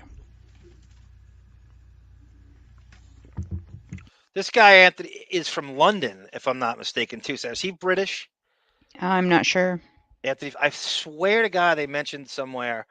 Again, sir, I want to apologize for my tone of voice. You deserve better, but I had to lay down that he's too monotone to let it drone on. It's got to be stopped. It's all good. You're right all the time. How does that make you feel? Is it all good, or is he being sarcastic? No, doing great. Crazy Robin goes, speaks with such authority and disdain running through his veins. The more authoritatively he speaks, the more he thinks you're going to believe it. It almost sounds credible. I think that adds to the defamation. He sounds like he's very, very sure of himself. The more arrogant he sounds. Even with the lip smacking and the ASMR. Well, no matter what, and through everything, he kept going. Everyone participating on the defense knew that they had been robbing Fox, and that Fox would win, and that they had been just basically robbing him blind. Johnny had just got into bed with some very shady characters. It kind of reminds me of Sopranos, when they go in on the outdoor store, and they basically just are ordering stuff to order stuff, and then selling it, on the back of pickup trucks until there's just nothing to sell. It's kind of similar to that. They were just taking out all the money and not leaving any for anybody else. It's one of those people that makes a Sopranos comparison for everything in life. I see no correlation whatsoever with what he just did. He just couldn't wait to make that Sopranos analogy. Right, Sarah? Mm-hmm. I hear a tongue swishing around. Oh, really? Really? I brought up my kid again, just like in London, like you designed. And it takes a brave guy to go up against the mob. Sign of a hack, David. Yes, always. So then on December 19th, 2001, which was, I think the trial was set to start in January. Anthony Fox was last seen in Ventura, California, getting into his truck with his briefcase. And inside his briefcase, he always carried a .38 caliber revolver. Well, that night, Mr. Fox didn't come home. My other, not just Amber Heard, I think Sal Jenco, who is Depp's former best friend, they haven't spoken years and years and years, Blowfish on 21 Jump, is also shuttling him information, because how on earth does Sal Jenco not come up in this scenario? Mm-hmm. Amber may... Go ahead, sir. No big deal. There's probably a few people that are sending him information. I have to believe that Sal Jenco's one of them. How else does he not come up in this? He's a co-owner. He's literally a partner, and his name doesn't come up here. Mm-hmm. And so I believe he's shuttling him Viper Room intel, possibly, and I mean it could be someone else too. And he didn't come home the next night either. On January 6th, 2002, his truck was found several hundred miles to the north in Santa Clara, California. It's kind of up by the Bay Area, and Ventura is a little bit north of Los Angeles. And one of the reasons I think everybody would maybe think, oh, well, he's just a guy, he's scared of the mob, he's going to leave, he's going to run. You know, why deal with it? The death threats are getting too much. But the thing is, he was a single parent. He was a single dad to a teenage daughter who he just was devoted to, doted on, everything. She was his world. So nobody believed for a second that he would just abandon her. It wasn't how he operated. That just wasn't his thing. Now, the police, when they found the pickup truck, they also found his briefcase. But what they didn't find in the briefcase was his gun. That was still missing. Untouched to this day was a bank account that had a balance of several $1,000s. So obviously. How does he know what's in his bank account untouched? I don't know. Meanwhile, since this podcast aired, I believe it's his ex-wife actually saw him, and it's Anthony Fox assumed. Yep, it's assumed that he basically just wanted to disappear because of his own financial issues. Yes, something with his kids too, right? Didn't he have some falling out with his? I'm not sure about that. His own kids, or something with his kids. I just remember how. Sarah, please forgive him. Your cold shoulders bringing back memories of my marriage. I feel like I'm in trouble. That's the Liz Cheney and her, and that's you talk about Lara L from Krypton. He's talking about. That's Pell-L's wife. That's crazy. The Kryptonian trance. He had a little bit of money. Where did he go? I mean, it's pretty obvious that he was killed. If I didn't throw in Johnny Depp's name or anything on this, and I just gave you the situation, two business partners. One is stealing from the other. So the business partner sues the one who's stealing. The business partner who is suing is then threatened by the mob with his life. The person suing then ends up getting disappeared, leaving behind his teenage daughter, never to be seen again. That's it. I mean, he's dead. Now, I don't think anybody doubts that. He's talking like he saw the JFK murder. He has that aha sarcasm in the vocal fry, as Josh Foster says. He really does. He really solves. He has all his shit. He's onto them, and he's going to bring them all down. It does have a JFK murder intonation. This is his magic bullet. Magic, exact. Well said, Sarah. Gina said, "Did Amber have knowledge of the sum of those accounts?" No, Anthony Fox has nothing to do with Amber Heard. Completely. She tried though. She probably did. No, she hired Barresi to investigate it, and he found nothing. Oh, right. Paul Barresi is the. But how? Yeah, well, Barresi could have been in this, as a matter of fact, Mm-hmm. in terms of leaking until she didn't pay him. Yep, that's true. I mean, no body's been ever found, but it's clear he didn't abandon the daughter he was devoted to. He didn't owe any money to anybody. I mean, that's always a good motive if you owe $1 million to somebody. But the thing is, he didn't owe any money to anybody, and he was about to get millions and millions of dollars when he won this lawsuit. There was literally no incentive for him to go anywhere. All he had to do was stick it out a few more weeks, and he was going to get these millions. The only people who had the motive to kill him are the partners. One thing about the Viper Room, and David can tell us because he was there. You were in the Viper Room, right? So did you walk in? No, I drove by. Supposedly, David, I really would need your opinion on this, and anybody's been there. Supposedly, the maximum occupancy is under 100 people. It's not even. Is it like 150 people max or something? I think 150 sounds right. I would wonder how they would even make such a substantial profit to not lose money.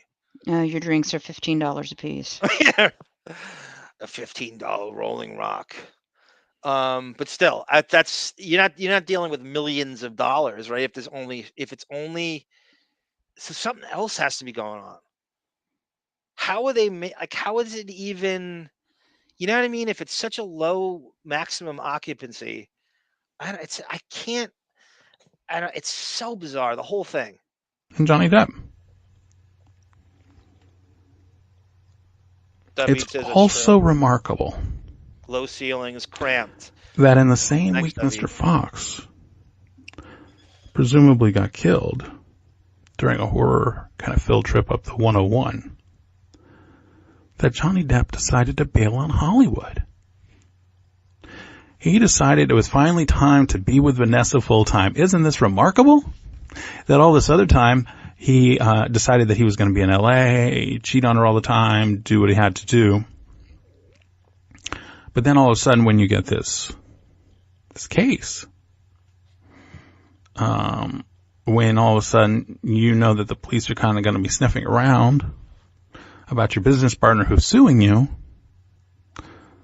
then all of a sudden Johnny decides that he wants to go live in France. So he could have done that at any time. He could have done it in October, November.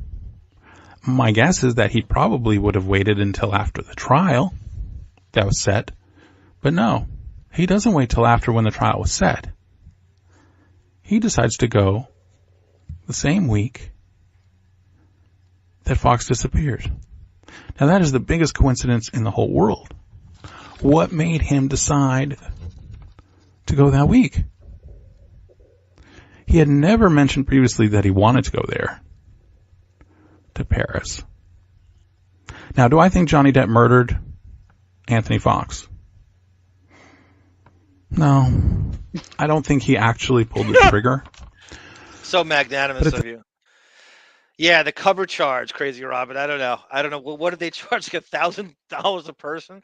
There was a time when that place was so big, you probably could have gotten away with it. It's all celebrities. Everybody there seems to be. I don't even like. Depp had a thing like, oh, it's gonna be this intimate little spot where normal people can watch music. I turned into a celebrity haunt immediately. I know that's some cover charge. So now he's implying, right, Sarah? What's he saying here? Vanessa Paradis, who became Depp's live-in partner for 14 years, mother of his 2 kids, he goes to France to be with her exactly when this Anthony Fox is murdered. So he's saying he's fleeing from America like Roman Polanski, who hooked him up. Well, sort of. I mean, he was filming The Ninth Gate, and that's how he fell back in with Vanessa in France. So he's accusing Depp of fleeing the United States as this murder happened. Mm-hmm. Well, Anthony Fox is the force that brought that bound the love between Vanessa and Johnny. And as Josh Foster says, he's not stating his case. He's more so he's prosecuting a case, and he has this guilty intonation in his voice that it's how did he put it? Where is it? Okay, Pellel says, I think what I hate about his tone is it's judging. It's not really just info sharing. He's trying to sound judgmental more so than sharing information. Yes, it is. It's total fucking axe to grind. Depp probably ignored him at a meet and greet once. I think you're right, though. I think it's all Amber Heard shuttling him information. Barresi could be involved. Sal Jenco could be involved. I mean, who knows? They have any way they get their shit. That's no different than TMZ. At the same time, I don't think he is as innocent as he would maybe like us to believe. Isn't that special? I think he knows a lot and he isn't telling. It's not like he was in exile in like I France. said, He came nobody back to had America. a murder motive. Sarah's got a great point if you didn't hear what you said. He was in exile. He came back and forth to America all the time. In fact, when he called into Howard's show, he was calling in from France. I think it was 3:00 in the afternoon. But I mean, to promote Sleepy Hollow, he was in America from months during that. So it wasn't like he didn't even come close to fleeing. He was back here much more than I even thought, because he was synonymous with France, the expatriate shit and all that back then. But he was here far more than, led me to believe. Yep. To kill him, except for Johnny Depp and his partners. Period. All the movie premieres he was at during the time. Here's where, everything. Again, I've had enough with like reporters and stuff. I mean, for Christ's sake, Pirates was all here, in terms of the movie coming out and the promotion for it and shit. I mean, it's obvious, that's 2003 when that came out. So Sarah's really right. How many times since 2001 and then, finding him in 2002, early 2002, how many interviews has Johnny Depp given since 2002? 1 million. And how many people that I can find have asked him about Anthony Fox and his trial? 0. Nobody's asked him. They've asked him about River Phoenix sometimes. And it's just the woe is me, like, oh, I can't believe people would blame me for something like that. And you know what? They never do the follow-up question. That's as emotional as he gets. That's as much personality as he's ever going to show, what he just did right there. This is the only person that's saying he's the one that drug him out to the sidewalk to die. I will say, so of course, the reporters aren't going to say, well, this guy on Crazy Days and Nights said you drug him out to the sidewalk. When you have witnesses that describe exactly, and family members of River Phoenix that describe what happened. So the journalists who are interviewing him about movies are supposed to look at Viper Room business partners and drill them on that. Although I will say, I've seen some interviews go that he had been out of the Viper Room by 2004. So they're not going to continually bring that up. But it is, hey, well, G Canada, welcome, sir. Arm Sarah and minions. There's G Canada, welcome, sir. I can't. It's so funny that he thinks they're going to ask him hard-hitting Murder One questions during the promotion for Finding Neverland. Yeah, which is a Harvey Weinstein film. Well, why did you drag him out to the sidewalk and then just sit there and watch him die while you let his little brother call 911? You weren't. Nobody ever asked a follow-up. And it's very rare that anybody even asks him about the River Phoenix. Who, by the way, I don't know when you're listening. Depp's supposed to say to Joaquin Phoenix, no, don't call 911. I'll do it. No, you're his brother. That doesn't Depp should have called 911 while he was on stage performing at the time that River Phoenix was being taken outside. With P. Stop the performance and call 911. Put it on the microphone so we can all hear. Sal Jenco is on stage. Listening to this, but Halloween, is the 25th anniversary of the River Phoenix death. So I think it's, it's a good time to be talking about it. Now, do I think that Johnny was more personally involved in the River Phoenix one? Yeah, I mean, that's my opinion. Oh. do I think but I don't think he was scared. I think that he knew that he could just get away with that. Because everybody around was just so wasted.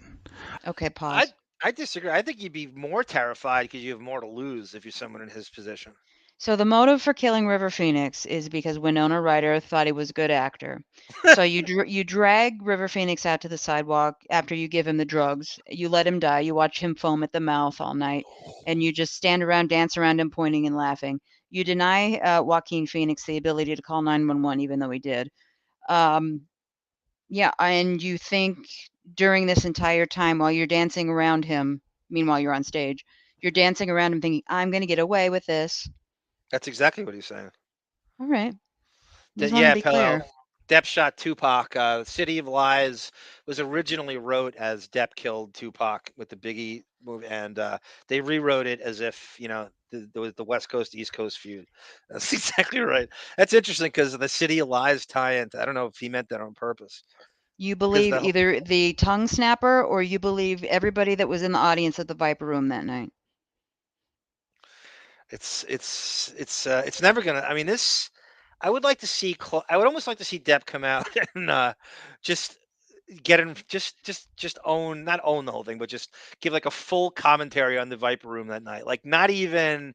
Don't dance around anything. Just give a complete play-by-play. It's probably camera footage, I bet, right? Of what they had. I had heard they had many cameras with closed circuit TV at the Viper Room.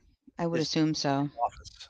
Wouldn't that all have to be like River Phoenix stumbling out? I wonder if he goes into that. Did they destroy the tapes? I don't know if they had cameras on the outside. That's good too. The street, right? What's on the street? Well, back again, it was 93, so I doubt they had a camera on the corner there. They might have had one on the roof. His family has talked about how he died. Witnesses who walked out while he was convulsing on the sidewalk have talked about how he died. This is the first time I've ever heard Depp was the one that drug him outside and watched. Now, this guy is also the reason why we get some messages on our Anthony Fox video. You know, they are so certain that he killed Anthony Fox and he killed River Phoenix that it's insanity. But that's, again, this is the only guy that's saying that. So I'm thinking these are just people that are obsessed with Crazy Days and Nights and believe every single word on that website. What about Richie Albertini? I don't even, no comment. I mean, he's was he a barback or a bouncer or both? I don't know. Some combination of both. Anyway, he is an axe to grind with Depp. So it could be, he was there supposedly. Maybe JD thought Winona was hitting on Rivers, so he had to eliminate his competitions. It's kind of what he's hedging at. It had been years since they'd even been together. Welcome, Autobot. I always heard Christina Applegate was making fun of River Phoenix as he was dying. I heard that too, yeah. That's true. I don't know that rumor. Yeah, she walked out. Either she was there. It's one of the two. She was either crying or laughing, making fun of him. I don't quite remember. I don't remotely see that with her in any way, shape, or form. Yeah, I don't know. I said, yeah, I know she was. That's Halloween night, right? That's some night. That whole night is even beyond the River Phoenix. The people that were there are crazy. It's crazy. Was it Kate Moss's birthday too at the same time? I think so. Begs the question: who hasn't Depp killed? Crazy Robin. I mean, they've got it so bad on that River Phoenix thing that nobody can even. Nobody's ever got the story straight. That gas. Some people say, I mean, and these were all supposed quote unquote witnesses. Snorted it, injected it, slipped it into his drink. Those are the three. Well, there's no track marks. Slipped it in his drink. He was drinking a lot. But, as I said yesterday in the first part, is that he thought it was cocaine. So he snorted it. Because honestly, I don't see somebody putting it in a drink and hoping that he drinks it. You know, maybe if it was a shot or something. But if you tell him it's Coke and he loves Coke, you know, he'll bend down and do it. So I think that in the scheme of murders and deaths that Johnny's way more involved, personally hands-on in the River Phoenix one than this Anthony Fox one. However, I wish you would have sued him. I think you still could. Wouldn't it be nice to actually solve this murder? The River Phoenix one, you would never ever get to be able to prove it. It was more than like manslaughter, you know. But the Anthony Fox one could be murder. And think about the people who did it. And if Johnny could identify them, maybe they've killed a lot more people since then. Now, the police have started again to take an interest in it. Oh, totally. By proxy, without a doubt. You could trace it back to him. Everything. This is interesting. Autobot says, no, Christina Applegate walked over to see what was wrong with him while on the sidewalk. Then she went back to her group of friends and started to make fun of him while he was convulsing on the sidewalk. Is that what you heard, Sarah? Something. I know she was there. That's all I can really remember reading. I'm not going to white knight for her. If she might have thought he was fooling around on the sidewalk in some kind of like drunken late night look at me, you know, act going into some kind of thing. I don't know. You know, it could have been just she goes back to her friends thinking, God, what an idiot. Yeah, he's just trying too hard to be crazy on the sidewalk. And I mean, I've done stuff like that. I used to do this thing where in New York, I would jump on the hood of a car and play TJ Hooker. So not while it was driving, the car would be, you know, New York traffic stopped everywhere. So I would jump on the hood of a car and I would start screaming at the driver like I was TJ Hooker. And I would go, you got to stop. It's not worth it. You got to pull over. I don't want you. You can't. So I'm doing like the Shatner thing on the thing. And it was fun and I wasn't damaging the car or anything. But that's the drunken stuff you do. So I think she thought he was doing something like that. Just fooling around, some drunken tomfoolery. I would have run you over. It was usually a cab because they didn't have, you know, they could care less what happens to the car. But I would never damage it. I would just go on the roof of I would go on the hood of the car, grab it, you know, under the windshield, the kind of how do I put this? The handle that's under where the windshield wipers are, whatever the hell that's the hood where it folds up. And I would grab that and I would act like I'm TJ Hooker being thrown off the car, hanging onto the windshield and start screaming at the driver that it's not worth it and pull over and we'll settle this. And, you know, I'll speak that you voluntarily, you know, pulled over for me, but he was fully stopped. The car was never moving when I did that. Not once. I could lie and say that it was moving. It was never moving. Psychotic. But that's the drunken stuff we do. And you I need think to not drink then if you're doing stuff like that. No, that's fine. It was good. It worked. It was good. Really... Diane D says, hi, Depp gang, just started listening. No 90210 this week, Sarah. No, I had to schedule a little bit later. I'm going to have it up in the morning. She did it. Tomorrow. She recorded with David, Diane D. And thank you for all that you did. We talked about you before with the Thompson, the Rolling Stone letter that you generously offered. And I said, you know, I'll get it digitally because I didn't want you wasting any of your money on this because we did find it. But she recorded a 2-hour David go over. Oh God, season 1. It's called the fashion show. What's called the mother-daughter? Perfect Mom. Perfect Mom. So it's a mother-daughter fashion show. Yes, they did with they're all the broads are in it, and that'll be up tomorrow. Mm-hmm.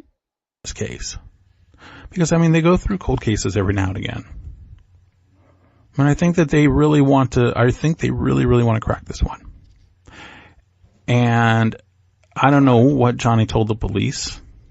I hope that they asked him. They're going to crack it because they know if he had any information. And I guarantee you, whatever he told them back in 2002, he probably doesn't remember anymore. Sorry. So he'll probably have to create a new lie.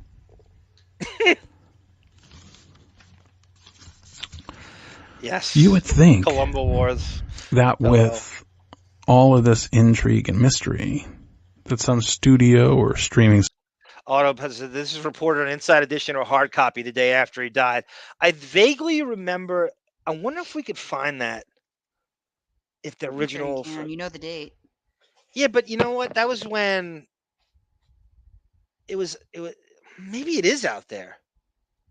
But you can't go find old inside editions or hard copy, right? I mean, who's got that saved? I don't know. I would love to see that though, Autobot. That's a good point. Maybe that is on somewhere. I haven't even looked on YouTube. I assume that it's not, but service would be all over this. I mean, you have everything. You have Viper Room, so you have that kind of name. You have Johnny Depp, that's a name. You have a lawsuit. You have abandoned child left at home. You have murder. You have the mafia.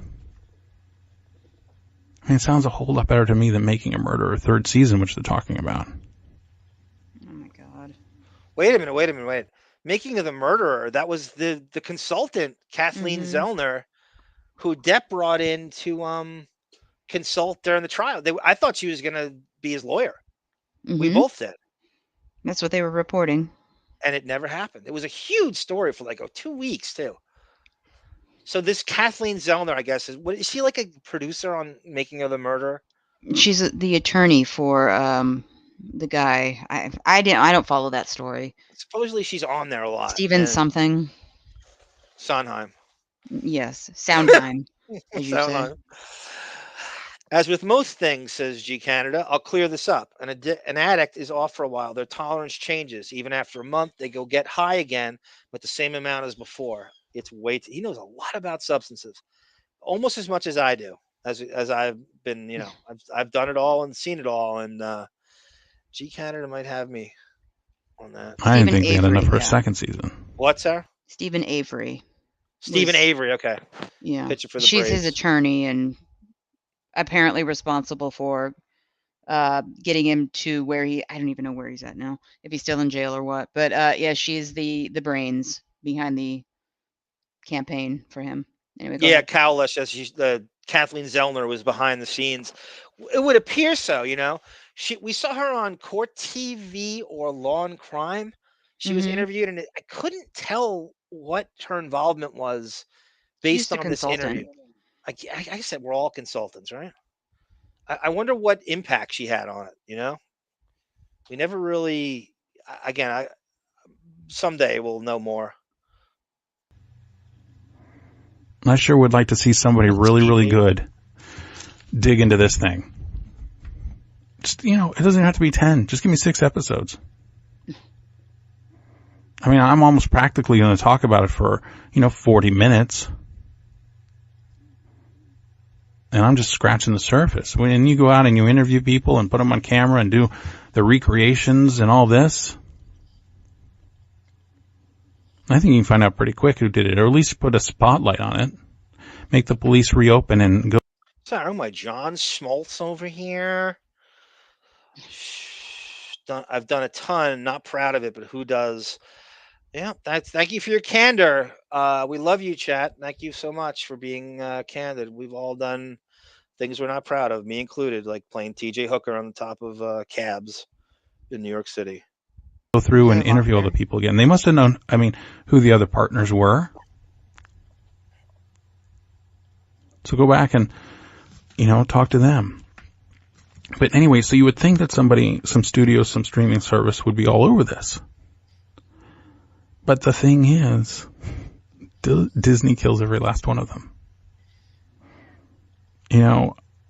It's just what went on, and we'll get to it.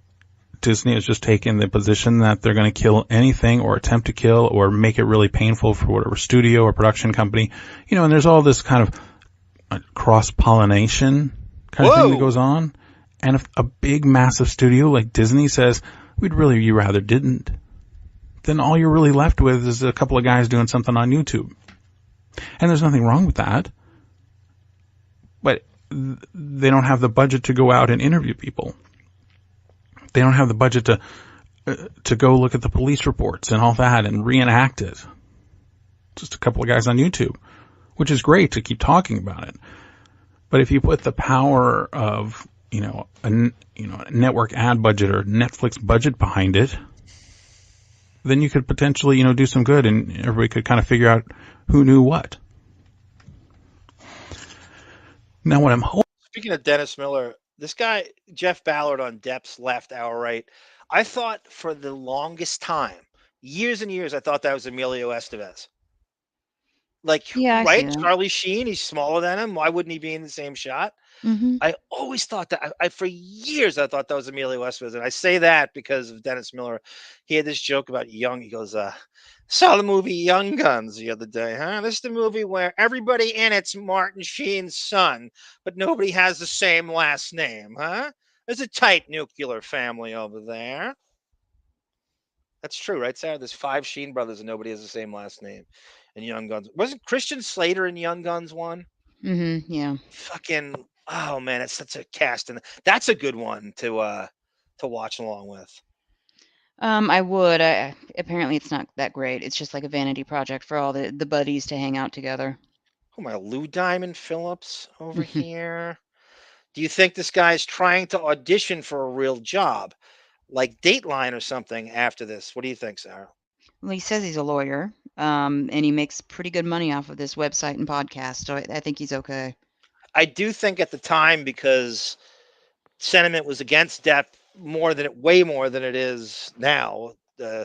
Certainly in and around the UK trial, UK got it right, says G Canada, that he feared no repercussions from this, and he probably did think he was going to go down and he would make a name off this. That he revealed all this stuff first. That could very well be. He also has multiple celebrities, though, that he covers in multiple parts, so I don't know. Is this your experience with cocaine, Sarah? I tried cocaine a few times, but it made me want to eat sweet tarts. Nope. Says Josh Foster. Hoping is that because Johnny's now been basically fired from Pirates of the Caribbean because of all his horrible behavior, that perhaps Disney will start to have second thoughts. You know, nothing's going to change about the NDAs or anything, but perhaps they'll let some company come in and make a little documentary about it, or some kind of reality true crime show. Why don't you do it, Enty? Why don't you do it? Get off your Snackwell's ass and do it yourself. If you know so much, right, Sarah? You do it. Mm-hmm. He won't do it because he doesn't want to get sued. If he does do it, he knows that it'll be considered defamation because now it's definitive. I'm making a documentary about it because I know it's true. He won't do it because he'll get sued, and he knows he'll lose. No, that's right. Right? Right? Mm-hmm. Probably not. The guy who comes from Merce for a bit. Diane D. 90210 Fashion Show. Can't wait. G Canada. Sorry, Josh. Hey, Megan Foster. Welcome. Depp's GQ article saying Heard's abuse claims were false was published on the 2nd of October. We're going to do a show on that, Megan. I'm going to voice that over. It's a great, great piece you're talking about. That's a piece where we found out that Depp is writing a book, and I can't wait to see what the fuck the status of that is. You know that story, right, Megan? Where the author disappears into Depp's. It's in France, right? Where he did this. Yes. Yes. The compound. Goes to the bathroom, comes back, and starts snooping around Depp's bedroom and sees a diary of him writing books, notes of him writing a book, and he writes a passage that he took from the book about Depp wielding a baseball bat against a palm tree in Miramar, Florida. And we were all conjecturing about what that might have been about. And I said he found out he was emancipated, and so he went nuts on the palm tree. I don't know. Could be anything, but that's right from that GQ piece. Megan says, it's not a coincidence this guy is stating Depp was with underage girls, abused his co-stars, abused his partners, and every vague accusation. I'm sure a lot of this came from him. A ton of it did. And we think it's originally Amber Heard leaking it to him through Paul Barresi, who now hates Amber Heard. Sal Jenco is involved, and it's a whole big fucking thing. But again, you know, if he's so sure of himself, you do the documentary. He doesn't want to get sued, so he's not. There's all this allegedly, but he's speaking very confidently. And if I'm listening to this, I think it's true. If I don't know, if I'm not an aficionado on this whole thing, I'm believing this guy because that's the intonation he's putting out. Mm-hmm. And many girls did, and they let us know. Yep. It's going to be high in the gums. Seriously, we're going to end here. Cocaine brings out his performance. Yes, it does, David C. Yes, it does. Meth will do all the Josh at 1/2 the price. That's the problem, unless you know what it is. G. Canner says, is that me? I feel so bad. I pranked him now. I feel like shit. G. Canner, you should infiltrate the Depp Delusion subreddit, and I'd love to see you on there with all your hashtags. You'd be a huge hit on there. I really believe you should do that, G. Canner. It'd be very entertaining for us to read. Like we have a segment dedicated to you on the Depp Delusion Reddit. Anyway, I want to thank everyone for joining us. Don't end it now. This is a good question. This was the main thing about the UK trial. Amber Heard was the source, and because they had a source who was quote unquote credible, that's why Depp lost the UK trial. But also, it wasn't a jury. It's a different system there, and as to how they do this. All they had to prove, what was the publication? They had to prove that it was substantially true. So it was the Daily. I'm sorry. Well, they had to prove they had a source, yes, right. And that was Amber Heard. 12 out of 14 cases, the judge believed him on, and it's believed to be a corrupt system. And they don't use a jury system. It wasn't televised. It was a totally different. His lawyer was Sherborne. He didn't use Ben Chu and Vasquez were like consultants, so that didn't go well. I didn't even like but when we did the transcript, I didn't think he did a good job. No. At all. And this stuff is just, is she allowed to write this article? Is the whole thing. Does the judge believe this is substantially true? Abuse is the most ambiguous word. Anyone could be considered abusive. I could do that to anybody. And they think it's a corrupt system. And this is why I think Depp should stop fawning over all things British. That culture didn't believe you, but America did. But you keep fleeing to fucking England for everything. And Monty Python and fucking Paul Bettany and Monty Python and Jeff Beck. And why are you so smitten with the fucking British culture when they didn't believe you, right? They're obviously not in your corner. Well, I would say the judge who conveniently retired quickly after this verdict is the one that didn't believe him. Yes, but it's like he's too smitten with the British culture. That would have repelled me immediately. I would have been like, oh, God damn it, I can't go here. But the first thing he does is flee back to England and not wait for the verdict in the UK and Fairfax, ironically, to do that, which I thought was absolutely bizarre. I'll never back him on that. Oh, look, there's a dead horse that you're beating.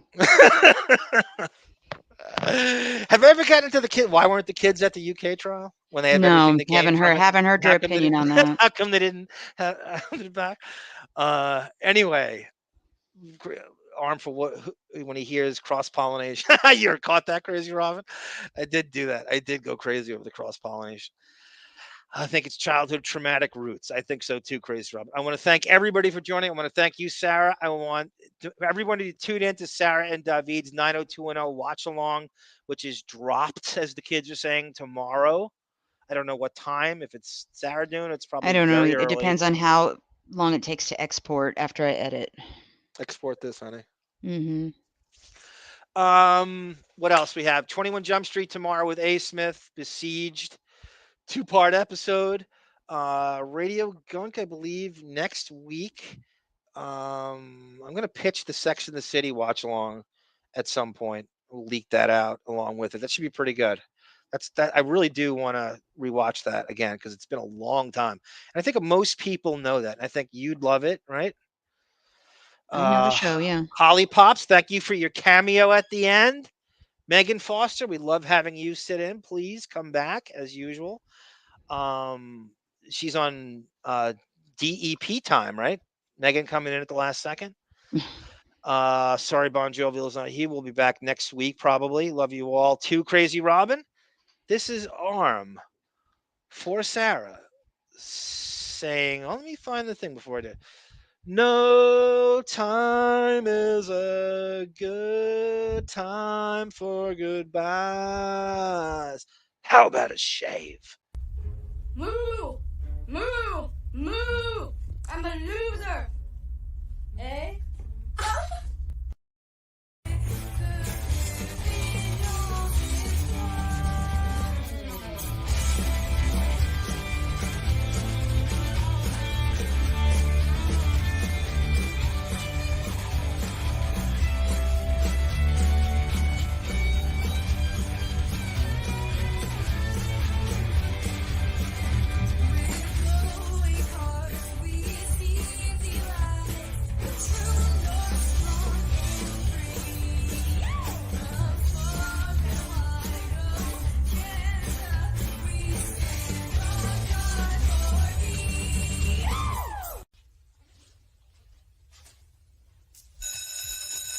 Sit down. Stay where you are. For the first time, I choose to walk out on you.